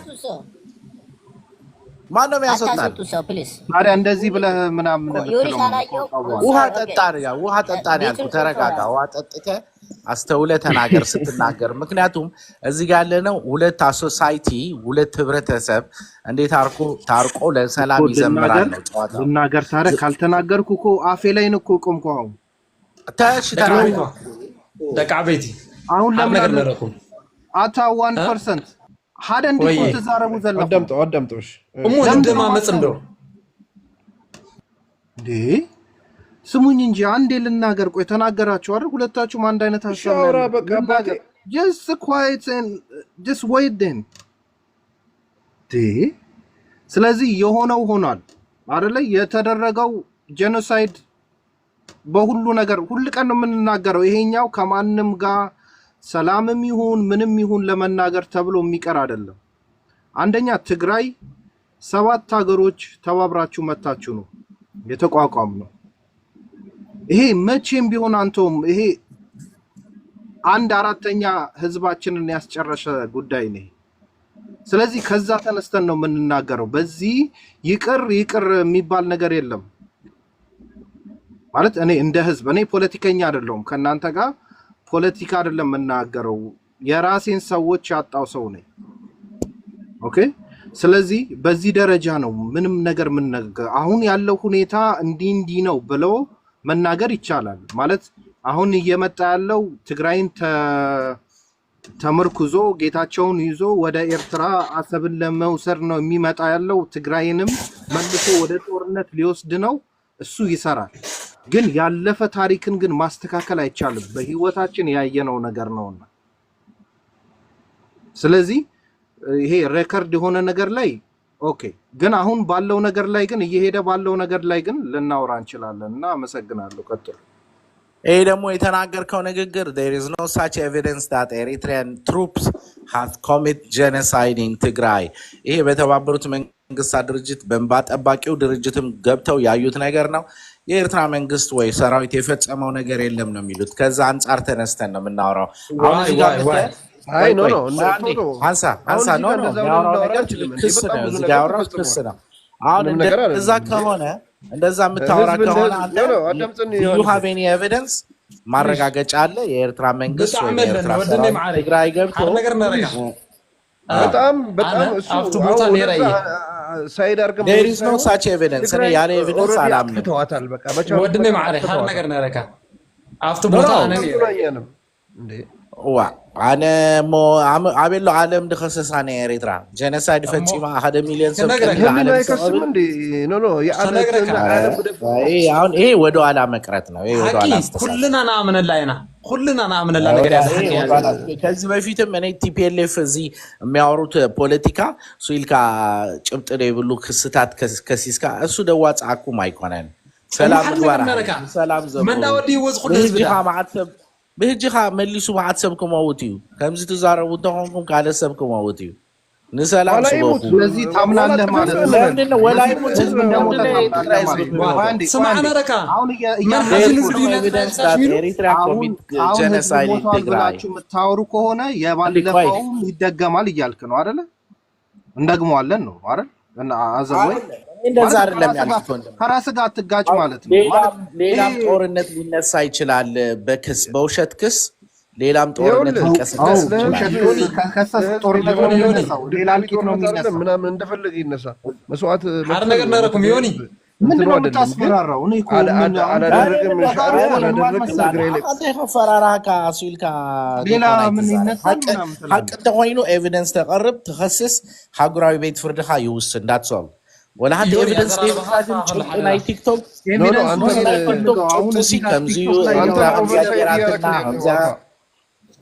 ኤቪደንስ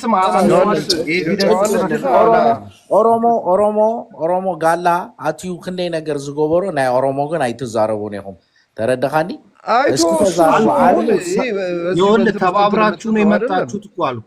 አንደና እኮ ወላ ነህራ ከነገረካ ኤርትራ ተለይቶ አይነገርም። ሁላችሁም አንድ ላይ እኛ ምንም አንፈልግም። ዮኒሻ እኮ አንድ ጥያቄ እንግባባና ትላልቅ ሰዎች ነን አይደል? ቀስ ብለን እናውራ። ምን አለ መሰለህ አብይ ከፍሉ እኔ እኮ ጽሁፉ ምለው ትክክል አይደለም። ያለ ኤቪደንስ መክሰስ ትክክል አይደለም። ያሁን ካረንት ያለው ሲቹዌሽን ወደ አደጋ የሚያስገባ ሲቹዌሽን ነው። ኤቪደንስ ደረጃ ከየትም እኮ አለ እኮ ኤቪደንስ እሱን ልናመጣ እንችላለን። እሱ አይደለም ዋናው። አብይ ከፍሉ ዶክመንት የሆነ ነገር አለ አይደል? ምን ችግር አለው እንዴ? ኮናት ይተረጋጋ ሞናት ሰዓን ሐደንስ ዶክመንት ዝኾነ ነገር ኤቪደንስ ኔካ እንዴ አስሐር ነገር ነረካ ኤቪደንስ ይልካና ወረ ይሆኒ ነው ድብለካስ ናይቲ ሳና ሐደ እንደይኮነ አነ እዚ ሁሉ ሚሳይላት ናብ ኤርትራ እንዳ ተሰደደሲ እዚ ሁሉ ሚሳይል ሰብን ተቀትል ነይሩ ኤርትራ ሀገር አቀዳምነት ምስክልል ትገብሮ ዝኾነ አይነት ወእል የለን ግን እዚ ሁሉ ሚሳይላት ሲ እና ኤርትራ ውስጥ የሚኖር ህዝብ አስማተኛ ነው። ያው ሁሉም ሁላ አንድ ሰው ያልሞት መስረሰና አባ ይጋጨና አለ ዮኒ አስጨርሰን ስለሚጋጭ ነው ያንን ነገር ማላወራው ገባ። አንድ ነገር ልንገርህ መስረስና ዝጋጨና ተኾይኑ ማለት እዩ ነደማ መስሐድ ነገር ነረካ ሓደ ዘይካ ሓደ ሐቂ ማለት ክነግረካ አነ ኣብቲ ዲኤፍ ነይረሊ የ2 ዓመት ዝኸውን ተረዲካ ዶ ኣይገበረን ተትብለኒ ማለት እዩ እንደዒ ስኡልካ ኣለዎ ዶ ጭፍን ጥላቻ ክኸውን ይኽእል እዩ ተሓሳስቡ እዚ ነገር እዚ ንምንታይ መሲልካ ከመይ ተሳቂና ከም ዘውፃናዮ ብደንቢ እየ ዝፈልጦ ሓደ ነገር ነረካ ማንም ሓሊሉና ይኾነ ብቕልፅምና ኢና ወፂና ብቕልፅምና ማለት እዩ ክንደይ ሰባት ገቢርና አሉ ተረዲካ ዶ እዚ ማለት ደሞ ክድገመ ይንደልዩ ተረዲካ ዶ ማንም ሰብ ክድገመ ይደልዩ አነ ሕጂ ታይ ይፍርሕ ንምትልካ ሕጂውን ሰብ ክውዳእ እዩ ይወዳእ ሓደ ነገር ፀርት ኮይኑ ክውዳእ እዩ ክውዳእወ ሓደ ነገር ክነግረካ ትግራዋይ እስከ ሕጂ ድረስ ብቕልፅም እዩ ወፂኡ ፅናሓሳ ክነግረካ ትረአና ኣብ ታሕቲ ቦሮ ሓንቲ ግዜ ስማዕኒ ወደነይ ሓንቲ ግዜ ክወደእካ እሺ ተናገር ኣንሕና ብቕልፅምና ኢና ወፂና ተረዲካ ዶ ኤርትራውን 91 ብቕልፅማ ይወፅያ ሰርቫይቭ ገይራ ይወፅያ ዶ ዓዲ ምስ ክልል ዝኾነ ዛክልታሽ ምኽብለ ይኽእልን እወይ ይኽእልን ምክንያቱም ክነግረካ حدا دمو ايفيدنس كنغرك يخل حجي زي واصلنا مخانو خنغرك حجي مردا يتزرع ايتا نغرنا اخاتكم هو بزح سب اخاتكم توديو بانا لا بتعم بزح سب خندي حواتنا منقد قبيرنا هنا انا بعيني نار خندي عرختي ام منقد تاشميليه صبار السانو تردي كودو كندي مالتي ግን ሕጂ ክንሰብኮ ዘለና መንሽሙ ቀቲልና መንሽሙ ይኾንን ኣነ ክነግረካ እሞ ናይ ኤርትራ ታሽሙ ዝተኸደነ ኤቪደንስ ኣርኤካ ድያ ዓለም ኣቀፍ እሱ ይኾነ ዘድልየና ሕጂ ኣንሕና ንኻሊእ ሰብ ይኾንና ንኸስስ ዘለና ሓው ብሓው ክሲ ኣየዋፅን ተረዲካ ዶ ሕጂ ዘዋፅና እንታይ መስሊካ ኣራይ ተረዲካ ኣለኹ ሓንሳብ እስኪ እዚ ኦሮሞ ዓቲ እንዲ ይዛረብ ሓንሳብ ኩልና ካብቲ ሳብጀክት እውን ክሳይ ክንኮን ተናገር የገባው ልጅ አንድ የገባው ሴት ነሽ ወንድ ተናገር እስኪ ኦሮሚያ ሚለው ጭሱ አናግራት እስኪ ማነች ማን ነው አልሰማም ሄሎ ብራዘር ሚውት አድርጎታል ራሱ ሚውት راي ولك عبيتوا حجي دك حنت النوينا كلنا ترديكم ولا سلام سب كله من قدتات نفتر እሺ እኮ አንዴ ጭሱ አናግረኝ ነው ኦሮሞ ምንድን ነው የሚለው እኔ እሱን ነው መስማት የምፈልገው አንዴ እሺ ቶሎሳ ኦሮሚያ ምን ፍራሽ ይዛና ማያወራ ከሆነ አውርዶ በቃ ምንም ጥያቄ እኮ የለውም ዝም ብሎ ነው አይናገር አማርኛ አይችልም አሪፍ ነው ስለዚህ አነ ከነገረኩም ደቅ ትግራይ ከነገረኩም እዚ ኩናት ዝቀሊል አይኮነን ሲልካ ሰብሲ ኩናት ገለመለ ሰቢካ ተወጾ ቀሊል መኸራታት ብድሆታቱን ሰዓቤናቱን ከቢድ ስለዝኾነ አቀዲምካ አንተ ተሐስበሉ ያሐይሽ እዚ ኹነታት ትግራይ ናብ ሓደጋ ገጾ ኸይዳሎ ደብረጽዮን በቲ እዚኻ መንሽሙ ጌታቸው ረዳ በቲ ኦሮሞኻ ድሃን ንኹላትኩም ክንጎብጠብኩም ኢና ጎቢጥናኩም ከዓ ከምዚ ክንገብር ኢና ዝብል ደሎ ብወገን ኤርትራ ብኦም ምድልዋት ተገይሩሎ ብወገንኩም ከዓ ኣይዶኖ እንተትዳሎ ያሃይሽ ምክንያቱም ሰብ እዚ መሊሱ ሰብ ከጠፊ ዝደሊ ሳያ ክብል ዝደሊ በቃ ጦርነት እንትን እያልክ ነው አሁንም አነጋገርህ ምንድነው ጦርነት እስኪ ንገረኝ በትግርኛ ተዛረበኝ ትግርኛ ተዛረበኝ ግብዝነት ነው ማለት ምክርህ ምናምን ማንና ነው አንተ ለትግራይ የምትመክረው እኔ እኮ አንተ ቆይቶ አንተ ማለት ነው እስኻስ ትግርኛ ጌርካ እስኪ ተዛረበኝ ኦሮሞ ዲኻ ጋላ ነው እኔ አቱን ደቃ አቤቶ ኦሮሞ አንተ ደግሞ ሌላ ጋላ ይባላል ስርዓት ይሄ ቦቲያም ነው ባክ ለስድብ ነው መጣችሁ ለስድብ ነው መጣችሁ ወይ ለስድብ ነው ለውይይት ነው አንተ ባክ ምን እንወያያለን ካንተ ጋር ኢየሱስ ታየበላችሁ እንዴ ቆይ ተረጋጋ እንጂ ኦሮሞ በአናት ትዘገዘቃለህ ኦሮሞን ካልፈለክ ኦሮሚያ ካልፈለክ ኢትዮጵያ ልትኖር አትችልም በምንም አይነት ዳባ ካንተ ደም አፈን ስትፈታና ይከክ ለምን አስወጣሹ በነ ሙድ እንይዝ ነበር ከላ እዚህ ከምዚ እንዳሰማሁን كم حالكم سلام حبيبي سلام كم حالك زارب ده حساب سوري زارب أبصر لزلخي قديمكم الله سوري فنا يا ريتا أنا انتي دخل دلي مسيلكم السلام اتزعحوا سلام دي لعلي سلام ذركب نجار يلن غينات كلنا نفولتينا أبكيناتنا وصينا كلاتنا أبي راديو بولتن راديو وغن تغراديو كلنا نفولتو أربري أورومو أبنبارو كاميرا جيفو كنا قلتينا سلازي أورومو أنا I don't know ندعي سوري دفيرة خيكون هيدي لنا اللوم ديو تمرت اللوم ديو قرب فرحتنا إجزابير اللوم ديو فلت أكلني بركة ብስም ትግርኛ ተዛራባይ ንሓደስ ኣው ጌርካ ቅጻል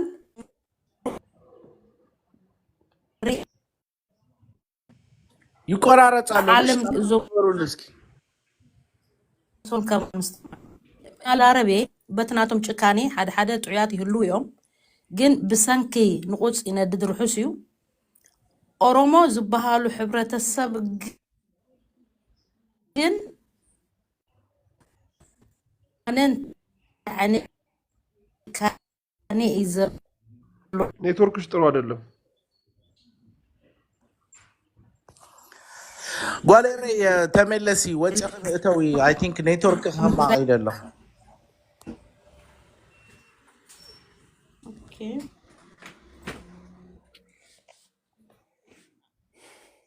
ጅኸሜሎ እስኪ ፈትን ያህጂ ካብ ኤርትራ ኔትወርክ ስማይ ጽናሕኮን ምስ ዮኒ ክስማይ ጽናሕኮን ምስ ወወ ህጂ ቀጽል ህጂ ተዛረቢ ኦኬ አነ ድብል ደለኹ ስኒ ኦሮሞ እንታይ ዓይነት ትምህርቲ ኣለዎም ድዩ እንታይ ዓይነት ተሓሳስባ ኣለዎም ቁርብ ፍርሓት ናይ እግዚአብሔር ኣለዎም ድዩ ሂድግለና ኣለዎም ድዩ ኣነ ክፈልጥ ኣይክእልን እየ ኣነ ድጨከ ብጣዕሚ እቲ ደስካሕኒ እንኮ እንድሕር ኣሎ ናይ ኦሮሞ ጭካኔ እዩ ግርም ዝብለካ ንሓደ ሰብ ስኒ ብስም ትግርኛ ተዛራባይ ስኒ ብሓዊ መቸም ዓይኑን ርእሱን ኩሉ ነብሱን ዳራይ ዓይን ፈጠጥ ኢሉ እንዳረየ በጀኹም እንዳለ መቸም ብሓወይ ተቃጽሎ ነኸዮኒ ወላ ሲሕ ግዜ ክቀትለካ ይምፃ ሓደ ግለሰብ ማለት እዩ ኣነ ኦሮሞ እንታይ ዓይነት ብሄር እዮም ኣነ ክፈልጥ ኣይክልን ጥዑያት ይህልውዎም እዮም ግን ብሰንኪ ንቁፅ ይነድድ ርሑስ እዩ ሕጂ ንሕና ሰላም ኢና እንደሊ ኦሮሞ ህዝባዊ ግንባር ይፈልጥዎ እዮም ኣቦሬ ከመይ ኢሎም ተጠጢቆም ከመይ ኢሎም እዮም ህጁም ዝመፁኻ ንፈልጥ ኢና ኩላትና ካብቲ ኩናት ኢና መፂና ካብቲ ወራር ካብቲ ኩናት ኢና መፂና ንሕና ንስደት ወፂና ማለት እዩ ስለዚ ሰላም ኩሉ ግዜ ህዝቢ ኤርትራ ንሰላም ይዝምር ተጋሩ ድማ ይሕዋትና እዮም ይፈልጥዎ እዮም ትኩናት ኩሉ ይፈልጥዎ እዮም ኩሉ ሰብ ይፈልጦ በራንሽን ብብርቱካንን ብኮሚደረን ይኮንካን ኩናት ትገጥም ትፈልጦ ኢኻ ርእሲ ዘሎ ኦሮሞ እንድሕር ኣሎ ግን ንሰላም ተድዝምር ኣነ ቴንክ ዩ ሶ ማች ምበልክዎም ጽኒልኩም ስለሰማዕኹምኒ ቴንክ ዩ ብጣዕሚ ደመስግን ሰላም ኢና እንደሊ ንሕና ኩሉ ግዜ ንሰላም ኢና ንዝምር እዚ ሽጣራ ዕውር ዝፈልጦ ሽጣራ ተጠቂምካ ባሕር እንዳበልካ ባዕሎም ክምስሉን ከለው ላም አለች በሰማይ ወተታ የማይታይ ይብሉ ስለዚ ሽጣራ ባሕሪ እንዳበልካ ድገብርዎ ደሎ ሽጣራታት ስቶፕ ተድገብርዎ ሞ ንሰላም ተድዝሙር የድብልዮን ሓወይ ሶሪ ቴንክ ዩ ሶ ማች ሰማዕኹምኒ አነውን ሲቲ ፕላትፎርም ሲ ናይ ቀደም ተዛሪብካ ተንጸሎ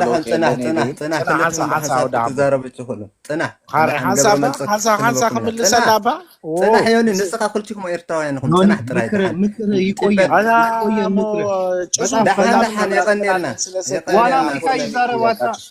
የቀንዴልና ስለተሓለትኩም ንስኺ ኣብዚ ንኦሮሞ ትምህርቲ ኣለዎ የብሉን ወይ ዝቃፀል መን እዩ ቃፂልዎ ንስኺ ትነግረና ኣይኮንክን ኣብቲ 4 ዓመት ኩና ጥል ነው የሚያስበው ኤኒዌይ የቀንዴሌ ሀፍቴና ዮኒ በጣም እኮ እያጠፋን ያለው ዮናስ ኧረ በእናትህ ቆይ አንድ ጊዜ እሷ ለምን ህማቅ ዛረባ መች ሰማነው ምን እንዳለ ምንድነው እንዴ ምን እንዳረኩ አልሰማነውም እንዴ ዝም ብለህ እኮ ነው እያወረድኩ እኔ እሷን ላናግራት እኔ ወጣለሁ ችግር የለውም ታወራላችሁ አይደለም እንዴ አንተ ሀፍቴና ተጽሪሞ ሐሳብ ማን አንተ ብቻ ይላው ነህና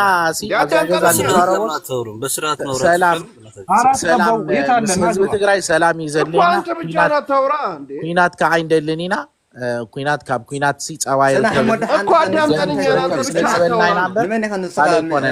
ሀፍቴናቴ የቀኔለይ ስማ ንስኻ አመቸ ኤርትራዊ ንመን ኢኻ ተውፅኦ ንስኻና ዓይና ሓደ ትግራዋይ በስነ ስርዓት አውራ ሰሚዕናኩም ንስኻ ሓደ መጀመርታ ጥላቻ ለሞሰማለን አሁን ደሓና ይጥላእታ ንስኻ እንታይ ትዛረብ ኣብ ዘመሓዋሕና ተጋሩ ኣብዚ እንታይ ትዛረብ ኣብ ካልእ እንታይ ትዛረብ ይፈልጠካ ሰሚዕኻ ንስኻ ኸዓነይ ከምቲ ሓሳብ ዝተዛረቦት ሓሳብ ክምልስ ኣለና ተረዲኻነ 10 ግዜ ዋላ ንበኣስ ንሕና መን ፀላኢና መን ኣይፀላኢና ኩሉ ንፈልጥ ኢና ኣብዚ ግን ጢባ ይትፃወቱ ሰሚዕኻ ዮናስ ኣብ ካሊእ እንታይ ኢልካ ንተጋሩ ትፃርፍ ኣብዚ ከዓነ እንታይ ትምልስ ኣለኻ ምዘምሕዋና ከረድአካ ነዚ ሓፍትና ከዓነ ትምህርቲ ኣለዎም የብሎምን ኢልክ ብዝክሽቅጥ ኣይትበሊ መን كلهم نعنا قاتلكم نايكم تردي خلنا الله نسخ أنا تمرت لهم ديابلهم أبزي تي بوليتيكا خسر حيلكم سأي تفتنهم ما نم تجراوي كل فلتي من بدلو أي بدلو تردي خلنا الله أبزي نسلام داخل تبل لكن بر عداقة خشيت كختوات سأي تفتني نفلتكم هنا أبزي ربعت ورار انتي تبلونيركم إرترايم سلام نحنا نسلامنا نقول زلنا نسخة حفشوا نسخة حتبل الله أبسدت ندحر الله بحفشوا بنا إريترا ورقة خوفي ناي وسطنا يتزاربنا الناس طلعت عم يسبقوا على ديناچو እናንተ እኔ ይወል ማንም ሰው የሚከፍለኝ የለም እሺ ሐሳብ ዳቦ ምን ተረዲኩም እንለኩም ዘሐሳብ ያወሩ ነው አረ ወንድሜ እዚህ ጋር እኔ የሚከፍለኝ ሰው የለም ሙሉ ቀን መጥቼ እዚህ ጋር ማወራው ማንም ሰው አይከፍለኝም የማንንም ፖለቲካ ነው ያልቀበልም እኔ ሰላም ነው ይከፈል አይደለም ተጋርተን የሆነ ራሱ ማለት ነው የሆነ ነገር ሲባል ሰው ማውረድ ነው እንዴ እኔ አላወረድኩም እግዚአብሔርን ማንንም አላወረድኩም ይኸውልህ እኔ ጭሱ እኛም ጭሱና እኔ ያን ሰፈር ልጆች ነን እኔና ጭሱ አንድ ያማግረኛ እንደሚመጣ ነው እንዴ ሰማ ያማግረኛ ከመጣህ ጀምሮ አንተ ነው ታወራውና አንድ ደቂቃ ምናምን ብቻ በቃ እናታወራለን ኖ እኔና ጭሱ ጋር እንተዋወቃለን ስለዚህ እኔ ማን ልጅ የተናገረው ትግራይ ትጠላለህ እንዲህ ትላለህ ምናምን የሚልኝ የትም አያቀኝም ዝም ብሎ ነው የሚናገረው እኔ ደግሞ ጥላቻ አትስበክ ነው ምለው ሌላ መጥፎ ነገር ያስታውቃል አነጋገር ያስታውቃል አስረዳህ በደንብ ያስወረደን እኮ ነው እናንተው እኮ ያዘቁታችሁ ነው በቃ ተረጋግታችሁ እስኪ አንድ ነገር ምንድነው ውሃ የምትለው ምንድነው የሚያወርደን እንዴ ምን አራዳ ትጫወታለህ ቤቱ ጭቅጭቅ ሆነ በስመ አብ ኧረ ተረጋጉ እንዴ አንተ ትምክት አለ እስኪ አውሩ እስኪ በቃ ጥላቻ የትምክት የሻዕቢያ ትምክት ካንተ ጋር የሚያወራ ሰው አንዴ በቃ ከዚህ በፊት ልጅቷ ገና ለገና ኤርትራ ስለሆነች ከሷ ጋር ሲነጋገር ማለት በያ ይወል ምንን ስማኝ ከዚህ በፊት ያረቀው ነገር እኔ ተከታትየዋለሁ ይልኝ ከዚህ በፊት ጥፋት አስፍቶ ይሆናል ከጥፋቱ ከተማረ ግን ጥሩ ነው ማንኛውም ሰው ከጥፋቱ እንዲማር ነው የሚሻለው ማለት ስለዚህ ያለውን ነገር በስነ ስርዓት መነጋገር ተከባብሮ ማውራት እንደመዱበት መዘላለፉ ነው አዎ ሲጀመር ደግሞ ይሄ የሀገራችን ጉዳይ አይደለም ይወል እውነት ነው ስለ ሀገራችን ጉዳይ ደግሞ ማንም ሰው ገብቶ ሊመክረን አይችልም ምክንያቱም ጣልቃ ገብቶ ሲወገን የነበረ ይወል ጣልቃ ገብቶ ምክር ምናምን እንደዚህ አርጎ ምናምን አርጎ የኛ ይወል እሱ ጥፋት ነበረ ከጥፋቱ ግን ተምሮ ካለው ችግር ላይ በትግራይ ላይ ባለው ችግር ላይ ደጋፊ ሆኖ ከመጣ አሜን በለው መቀበል ነው ማጋጋላው ነገር ከመጀመሪያ ጀምሮ ከዚህ ቶፒክ ለመውጣት ቆይ አንዴ ሰማዋችሁ አይደል ከዚህ ቶፒክ ለመውጣት አሁን እንግዳ ስላለ ኦሮሞን አናግሩት አሁን እሱን አናግሩት እሱን ነው መስማት ይፈልጋል ምናወራው ነገር የለም እኮ እንዲያው እኔ ማስበው መጀመሪያ ሻዕቢያ መጥፋት አለበት ከአብይ ብዬ ነው ማስበው ያንተ የሴፍ የሚባል ትምክተኛ ካልጠፋ ሰላም እኛ ምን አገባን እኛ ምን ማገባን ባውን ነው ተቀየሩ ሰማኒ እኛ ምን ማገባን ትምክት ካልጠፋ ሻዕቢያና ቆይ እኔ አረማው ነገር ታውሩ አያገድሰና አንተ ካልጠፋ ሰላም አያገባንም ሻዕቢያ ህዝብ አይደለም ህዝቡ አያገባንም እኛ እንደዚህ ብለህ መናገር ነበረብህ መጀመሪያ ይሄኛው ልጅ ሲያወራ አያገባንም ሁለቱም ለኛ አንድ ናቸው ትምክተኛ ያለውን ኮስ አያገባንም የምትናገሩን ነገር አውቃችሁ ተናገሩ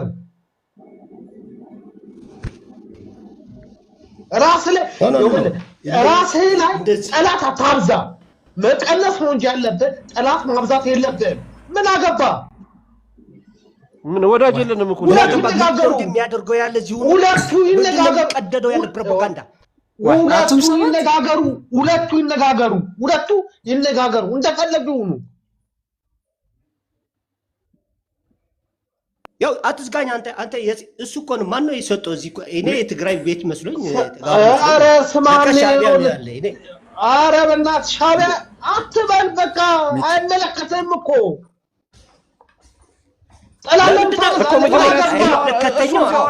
መጥቶ እዚህ የትግራይ ትንኩቱ ቅድም የተናገሩ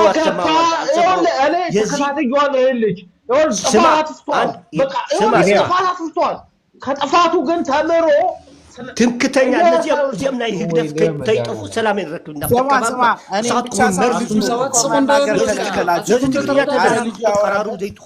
ይጨርስ ያወራብ አንተ ጥላቻ ነው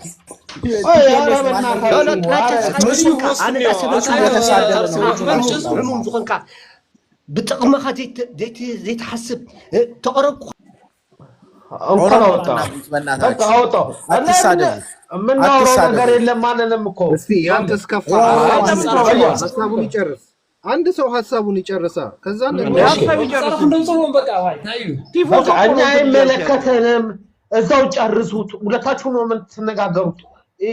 ኢሳያስና አብይ ነው የሚነጋገሩት። እኛ የሚመለከትን ነገር የለም። ሁለቱም ለኛ እኮ ለምን ታወርደዋለህ ነው? አሁን ሌላ ነገር እኮ አይደለም። ሀሳቡን ለምን ማነው ባለቤት ጠይቀው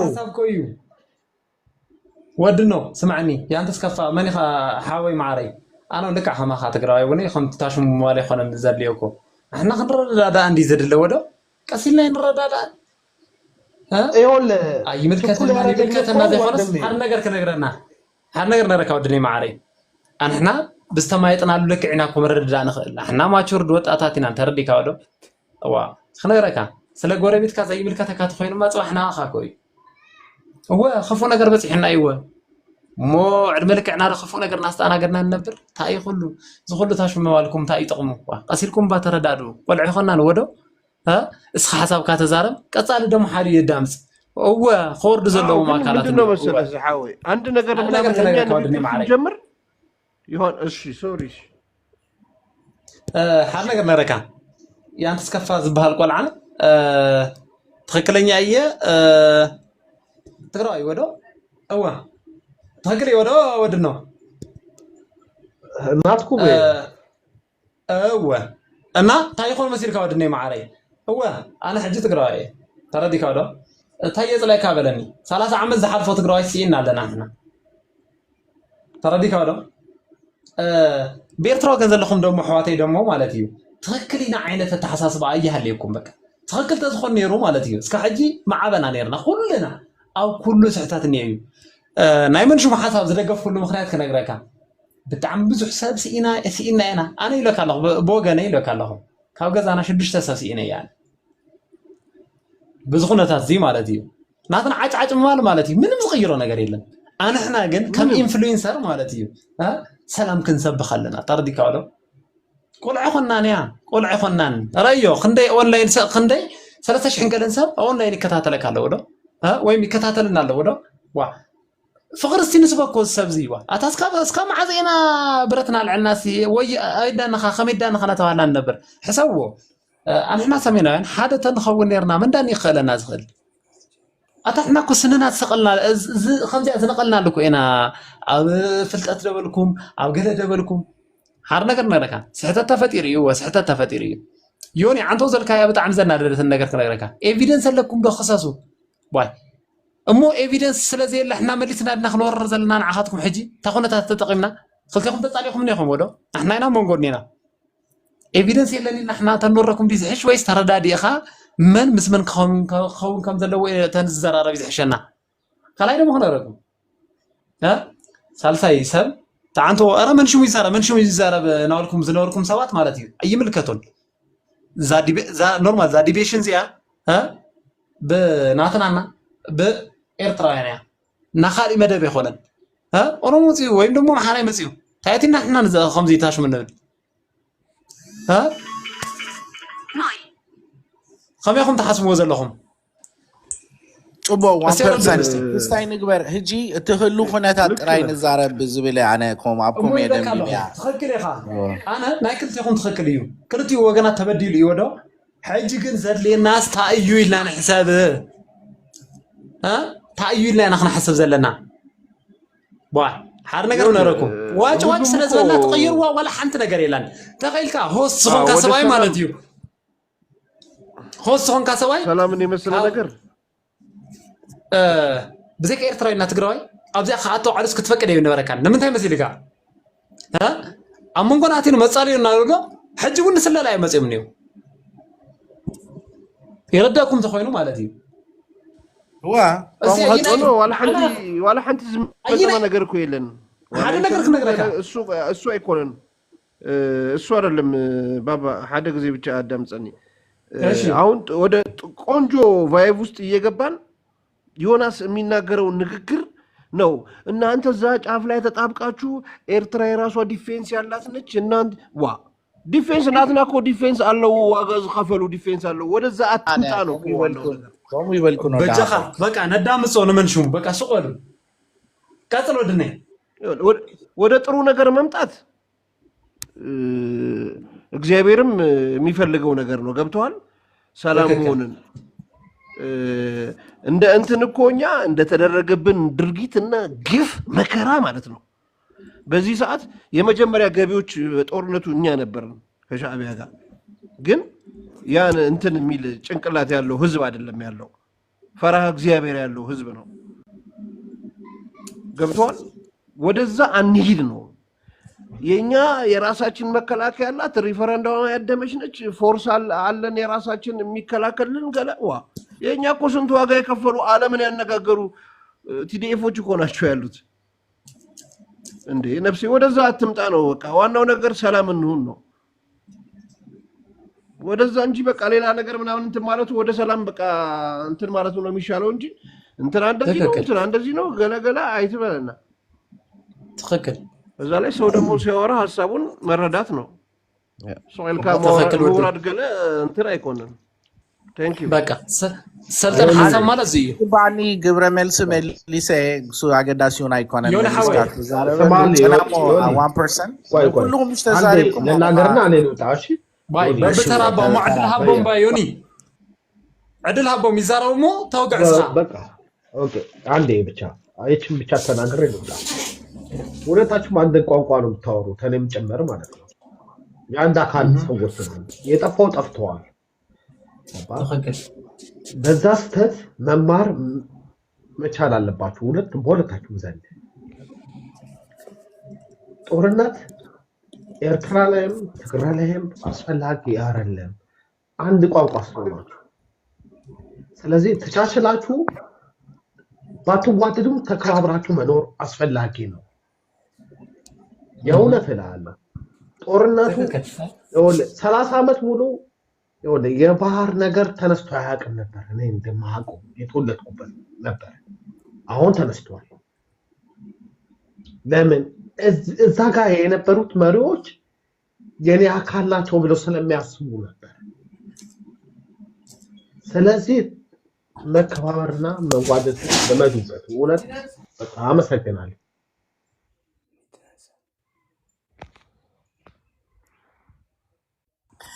ኧረ የኔ ተራ ነው ወይስ ሌላው ነው የሚያወራው انا خزارب ታራይ ተዛረብ ኦኬ ቴንክ ዩ እንታይ መልኩ መስልኩ ጽቡቅ እንደኩም ዘለኩም ኩላትኩም ኦሬዲ ተዝሓለፈ ሓሊፍ እዩ ሽግርና ከም ተዛረብቲ ትግርኛ ከዓ ኩሉ ግዜ ሽግር እንድሕር ወሲኽናሉ ኣሕና ጥራይና ክንጠፍእ ምስቲ ኩሉ ነገርና ምስቲ ዋሕድና እውን ሓደ ንኢትዮጵያ ሓጊዝ ኢልካ ትግራዋይ ኮንካ ንኢትዮጵያ ይሕግዝ ኢልካ ተመሽካ ንኤርትራ ንኢትዮጵያ 00 ንዓና ይክጭፍጭፍ ፍሉጥ ነገር እዩ ዝነበረ ቅድሚ ሕጂ ነይሩ መዋእል ሕጂ እውን ዳርጋ ከምኡ ዘሎ እዩ እዚ ናይ ወዲ ባሻሻ እንታይ መሲል ኢልካ እዚ ሰብ እዚ ከም ሰብ ንዕድሚ ንምንዋሕ ነይሩ እኳ ይመለስ ክንደይ ዓመቱ ካብቲ መንግስቲ ብባሕሪ ኣይተቐበሉን ኣይሃቦን ስለዚ ሃቦካ ስቶፕ ገይርዎ ዓፂዎ ብኡ ኣይትዛረቡ ኢሉ እዚ ሰብ እዚ ግን ኣብ ኣኻላ ኮምፕሊት እዚ ሰብ እዚ ግን ብሚድያን ብገለን ገይሩ ንህዝቢ ትግራይ ንምትንካፍ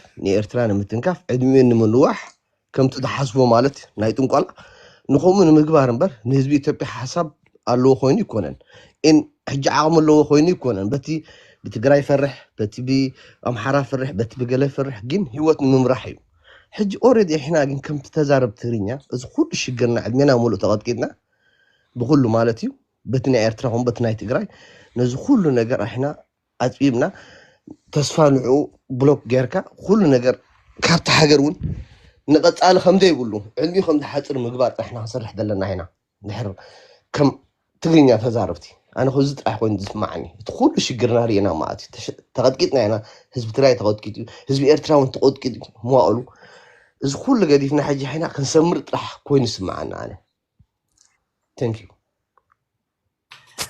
يا أنا خما إلي تا ناتي opinions كما يا مغنياتهم نحنا حدشتي كونان ولا تي نات دغورنا بريتاوي قال سيسي نت دمت كل تيليت ولا تمنغست سرينا هنا نسوسان كلتن عمتسي رينا هنا درغرينا هايل سلاسي رينا ملس وياني هوينو مچينا كله رينا هنا تكله كوينات سلازي بهجون دمتسي كما هاجر كنمكتو هنا ساينا نبل جن هذي بفلاي كبابي تجري زراعي زلوا كونات سي أبي ما ألبيون تاي تحسبوا إلى أنا أتيمبر ولا خنتي سلام داتي عند عقد داسي نتزوبا سلازي ناس حد شاي كنا نزي ناياسب ودبدو قالدو كم زدو قالسي درا إذا حد شي كنا نهز بيريترا سوسان كل تنعمت درجهم تخلص نمريت هذا عمر نهز واس كنا تأفينا يلوز تبقى إليت ويمنجستي كما يجرنا دمسيسنا وعلنا نفلتنا بزحلف كونتات زيناي 3 عامات بريطاوي قال سيسي زوي ريترا طلعتو عتصبيقو يفلت ببوليتيكال استراتيجي يكون ولا ميليتاري استراتيجي صبو غيرو زفلت حزبيو جن هنا كل شيء سلام سلام سلام سلازبلنا عبلي اليناس كوينات وجبلون انت تعوجون زمكت حزبي زلنا بوغنكم سينتاي تبلو زخونتات زي اورومو ناي اورومو إليت مچمكا خمزبلو لومو تي قدمه هيج زنبره خوينات ازيو حدغኛ ዝኮነ خوينات يو نكل ህብረተሰብ ከም ኩናት ካብ ኩናት ሲ ጸባ አይርከብን እዩ ደም ዳምበር ስለዚህ እንታይ ንሰላም ሲ ትዝምሩ ለኹም ዶ ኢለ አቴምበር ተሓደ መጪ خሰካ ተሓደ ከም ዝብል ተሓደ ጽሊ ዘር እሱ አገዳሲ ኮነ ነው ኢለ that's all والله ساعتها أبستر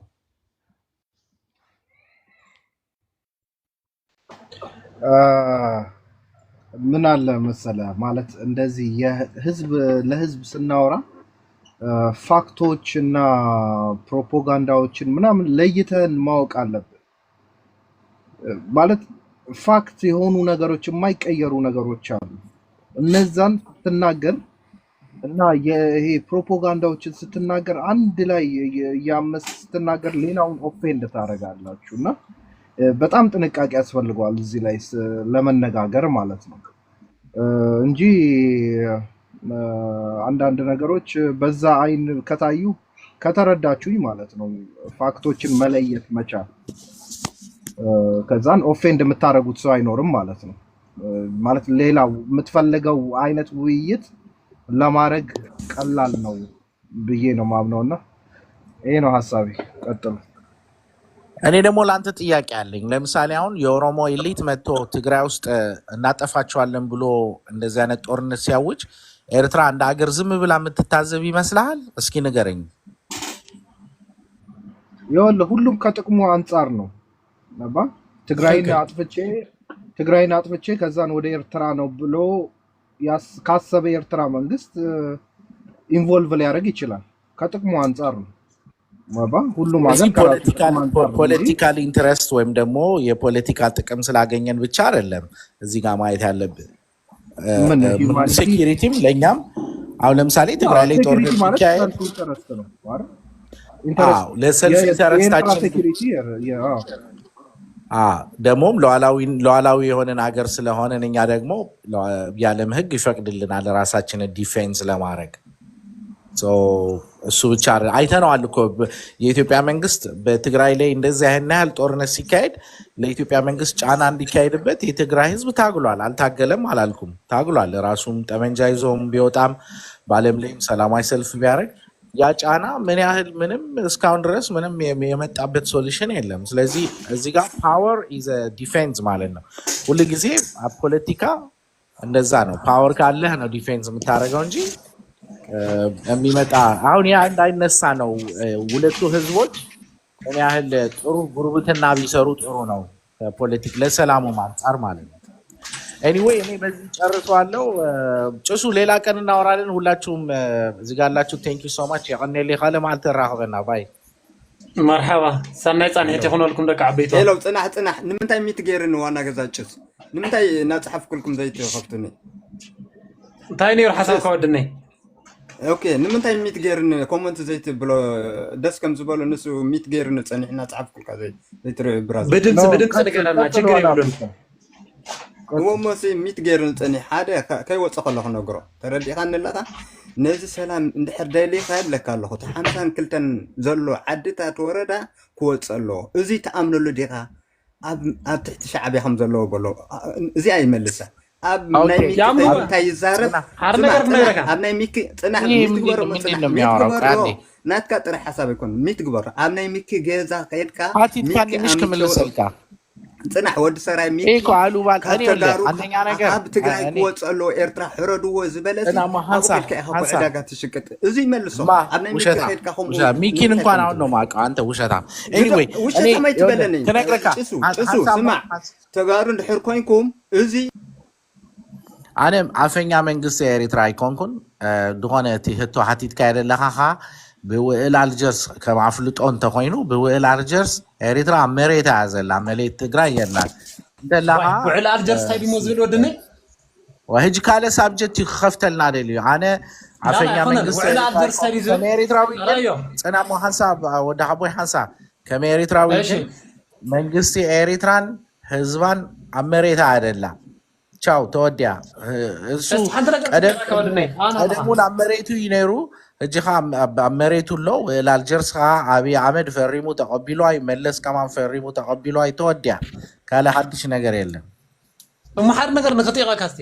ውዕል ኣልጀርስ ታይዲ ዝብል ባድመ ናይ መን ኢልካ ትሓስብ እስኻ ባድመ ናይ መን ነገር ክነግረካ ባድመ ናይ መን እያ ባድመ ናትና እያ ትብልሉ ምክንያት ብምንታይ ድዩ እስቲ እዚኣ በለን እስቲ ውዕል ኣልጀርስ ዶ ሕጊ ዓለም ዶ ፈሪዱና እንታይ ፈሪዱኩም ነይሩ እስቲ ንገረን እስቲ ተሓግዝቲ ንገረኒ ኣነ ንሕረን ቢበክለካ ሕጂ እቲ ዘካታ መሬት ዘበለ እቲ ባድመን እቲ ብሙሉ ዲማርኬሽን ተገይሩ ተዓጪ እንዲ ኦልሬዲ ናብ ኤርትራ ኣትዩሲ ኤርትራ መሬታ ረኺባ ኦልሬዲ ታዛሓተተቶ ረኺባ ወድነይ ማዕሪ ሓደ ነገር ክነግረካ ሓደ ዝነበረ ኮምፕሮማይዜሽን ከመይ ዓይነት ነይሩ መሲልካ ስለታሽሙ ትፈልጥ ዶ ከመይ ነይሩ መሲልካ ሽዑ ዝተሰዉ ሰባት ኣብ 8 ወረዳታት ዓበይቲ መቃብራት ነይርዎም ወዶ ትክክል እዮ ዶ ስለዚ ብኮምፕሮማይዜሽን እዚ ሲ ሕጂ ንኣብነት ካርታ ኣብ 1900 ንሕና ክነግረካ ሕጂ ኮ ዘካትእ ነገር የብሉ ምክንያቱም ኦልሬዲ ኣብ መሬታ ኣላ ኤርትራ እንደን ከዓ ናይ 1901 ካርታ እቲ ናይ ብውዕል መግዛዕቲ ባድመን ብመሬት ፆረና ብኒ ወዳሓተትኩሞ ብቡሬ ከማን ኣሎ ብቡሬ ዳሓተትኩሞ 79 ኪሎ ሜትር ንውሽጢ እዚ ኩሉ ተሃንፂፁ ኤርትራ ነቲ ናይ ውዕል ኣልጀርስ ወላት ናይ ዘሄግ ተቐቢላቶ እያ ኤርትራ ተቐቢላቶ እያ ንምንታይ ይኹም ይኸውልህ ወንድሜ በየማን ሆነ ብየማን ኮይኑ ሃው ስማዕኒ ባ ይሰማዕካ ብየማን ኮይኑ ኣራይ እቲ ዶ ካብ ሰሜን እስካብ ደቡብ ተሃንፂፁ ብናይ ባውንድሪ ኮሚሽን እንደገና ካ ዘሄግ ዝሃባ ካርታ ንኤርትራ ክስታ እዩ ተሃንፂፁ ተወዲኡ እዩ ኮይኑ ዝተወደአ ነገር እዩ ፅና ሞኸሬካ ኮምፕሮማይዜሽን እሱ ከሬካ ማለት እዩ ተሓቂ ናይ ትግራይ መሬት ከም ዝኾነ ኩሉ ይፈልጦ እዩ ግን ኣተሓሳስባኻ ከነግረካ ዮኒ ጭፍን ዝኾነ ፍትወት ዘይኮነስ ማለት እዩ ሓቂ ሒዝካ ተማጎት ኣነ እሱ ትልቅ አርገኝ እስኪ አንድ ጊዜ ትልቅ አርገኝ ሓደ ነገር ክነግረካ انت ما يتسلنا اوكي ثانك ማለት ጽና ከሬካ ይዛ حر ነገር እናረካው ደኔ ጽና ሃንሳ በኤቪደንስ ኢና ነካታ ሃንሳ ሚት ግበሮ በኤቪደንስ ኮይና ማለት እዩ ጽና ሃንሳ ሚት ግበሮ ማለት እዚ ካርታ ባኸረዳካ እሺ ያለሃ እዚ ቅጠል ያደለው በሙሉ ኢትዮጵያ ዛተተቶ መሬት እዩ እቲ ሰማያዊ ዘለውሃ ኤሪትራ ዛተተቶ መሬት እዩ ሕጂ ቤት ፍርዲ ኸይና ቅድሚኻ ውዕል አልጀርስ ፈሪምና እዚ መሬት እዚ ትሬለለኻ ተሃንፂፁ ንኤሪትራ ተዋሂቧ እዩ ስለዚህ ሓር ነገር ከነረካ ዮኒ የኔ ወንድም አንድ ጊዜ ሚት አድርገው አመት አላወራ ወጣለሁ እኔ በህግ ዓለም ተፈሪድዋ ክልቲኦም ሃገራት መለስን ኢሳያስን ኣብ አልጀርስ ዝፈረሞ ውዕል ኸይዱ ኣብ ዘሄግ ቤት ፍርዲ ኸይዶም ተኻቲዮምላ ኣብ መወዳቱኻ ህዝቢ ዓለምን ኢንተርናሽናል ኮሚኒቲ ፈሪዱ ናይ 1901 ካርታ 0102 ካርታ ኣምጪኦም እዚኣ ቦርደርኩም ኤሪትራ እዚ ሓቲትከ ዘለኺ መሬት ናትኪ ይኮነን ናይ ኢትዮጵያ እዩ ኢትዮጵያ ሓቲትከ ዘለኺ መሬት እዚ ናይ ኤሪትራ መሬት ኢሎም ሓንፂፆም እዚኣ ተዋሂባላ ማለት እዩ ተወድያ ቻው እዚ ሓደ እታ ካልእቲኻ ኸሬካ እታ ካልእቲኻ ብቡሬ ዳሃተትዎ መሬት እዚ ኻ ብቡሬ ብኣሰብ ዝሃተትዎ መሬት ከዓ ኢትዮጵያ ዝሃተተቶ ኤሪትራ ዝሃተተቶ ሰማያዊ ኢትዮጵያ ዝሃተተቶ ኻ ቀጠልያ ንሱ እዩ ነይሩ ኖ እዚ ንኣኺ ተዋሂቡኪ ናይ ኤሪትራ ተባሂላ እቲ ሰማያዊ ኻ ንኢትዮጵያ ተዋሂቡ ማለት እዩ ስለዚ እቲ ቦርደር ተሃንፂፁ እዩ ንድሕሪ ተመሊስካ 5 ቀበሌ 6 ቀበሌ 52 ቀበሌ እንተበልካ ድመፅ ለውጥ የለን እቲ ባውንደሪ ኮሚሽን ኦልሬዲ ኣብቲ ናይ ማፕ የእቲዋ እዩ ዮኒ ኣብዚ ያለው ሞረሳ ሓዘለይ እና ማወዳኒ ኣብቲ መሬት ዘሎ አልጀርስ ምዕምዕነት ኮይኑ ማለት እዩ ኣሰብ ናይ ኢትዮጵያ እዩ ይምቼ ካሉ ኮነን ተሃንፂፁ እንዲ ናይ ኣሰብ እኮ ኣብዚ ተሃንፂፁ ኮይና ኣሰብ በቃ ሓንቲ ነገር ዝኣመን ኩላ ነገር ተሃልዩ በኣኻ ወገን እንታይ መሲልካ ኣባት ሕጊ ደፊኻ እዚ ሲ ባውንደሪ ኮሚሽን ዝነበሮ ተሃንፂፁ ይራዮ ኣበላ ኣሰብ ኣብዚላ ኣሰብ ኣብያ ኣላ ብድሕሪ ኣብትላ ኣሰብ እቲ ባውንደሪ ካብዝሎ እሱ ምን አለ መሰለ አማራ ሲተርት እሱን ስትገረፍ ታወራዋለህ አለው እንደዚህ ያረጋለሁ ይላክ ትጃርከላ እሱን ስትገረፍ ታወራዋለህ ያለው ስለዚህ ነና ቦርድ ባውንደሪና ታንጽጪ ሓር ነገር ከነረካ እሱ ስትገረፍ ታወራለህ ገለ ዝብል ነገራት ማለት እዩ እሱ ናይ ወግዕ እዩ ኣንሕና ተጋሩ በተግባር ኢና ናምን ኤሪትራ ሲራላ አሁን ትናፋሽ ዓብይ ሰብ ኢኻ መሲልካ ነርካ ዮኒ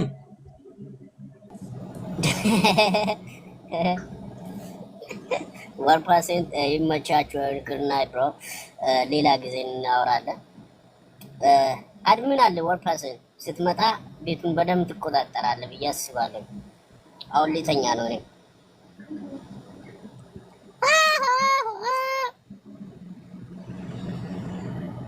ችግር አይትሰር ጃናረሩ ጋይስ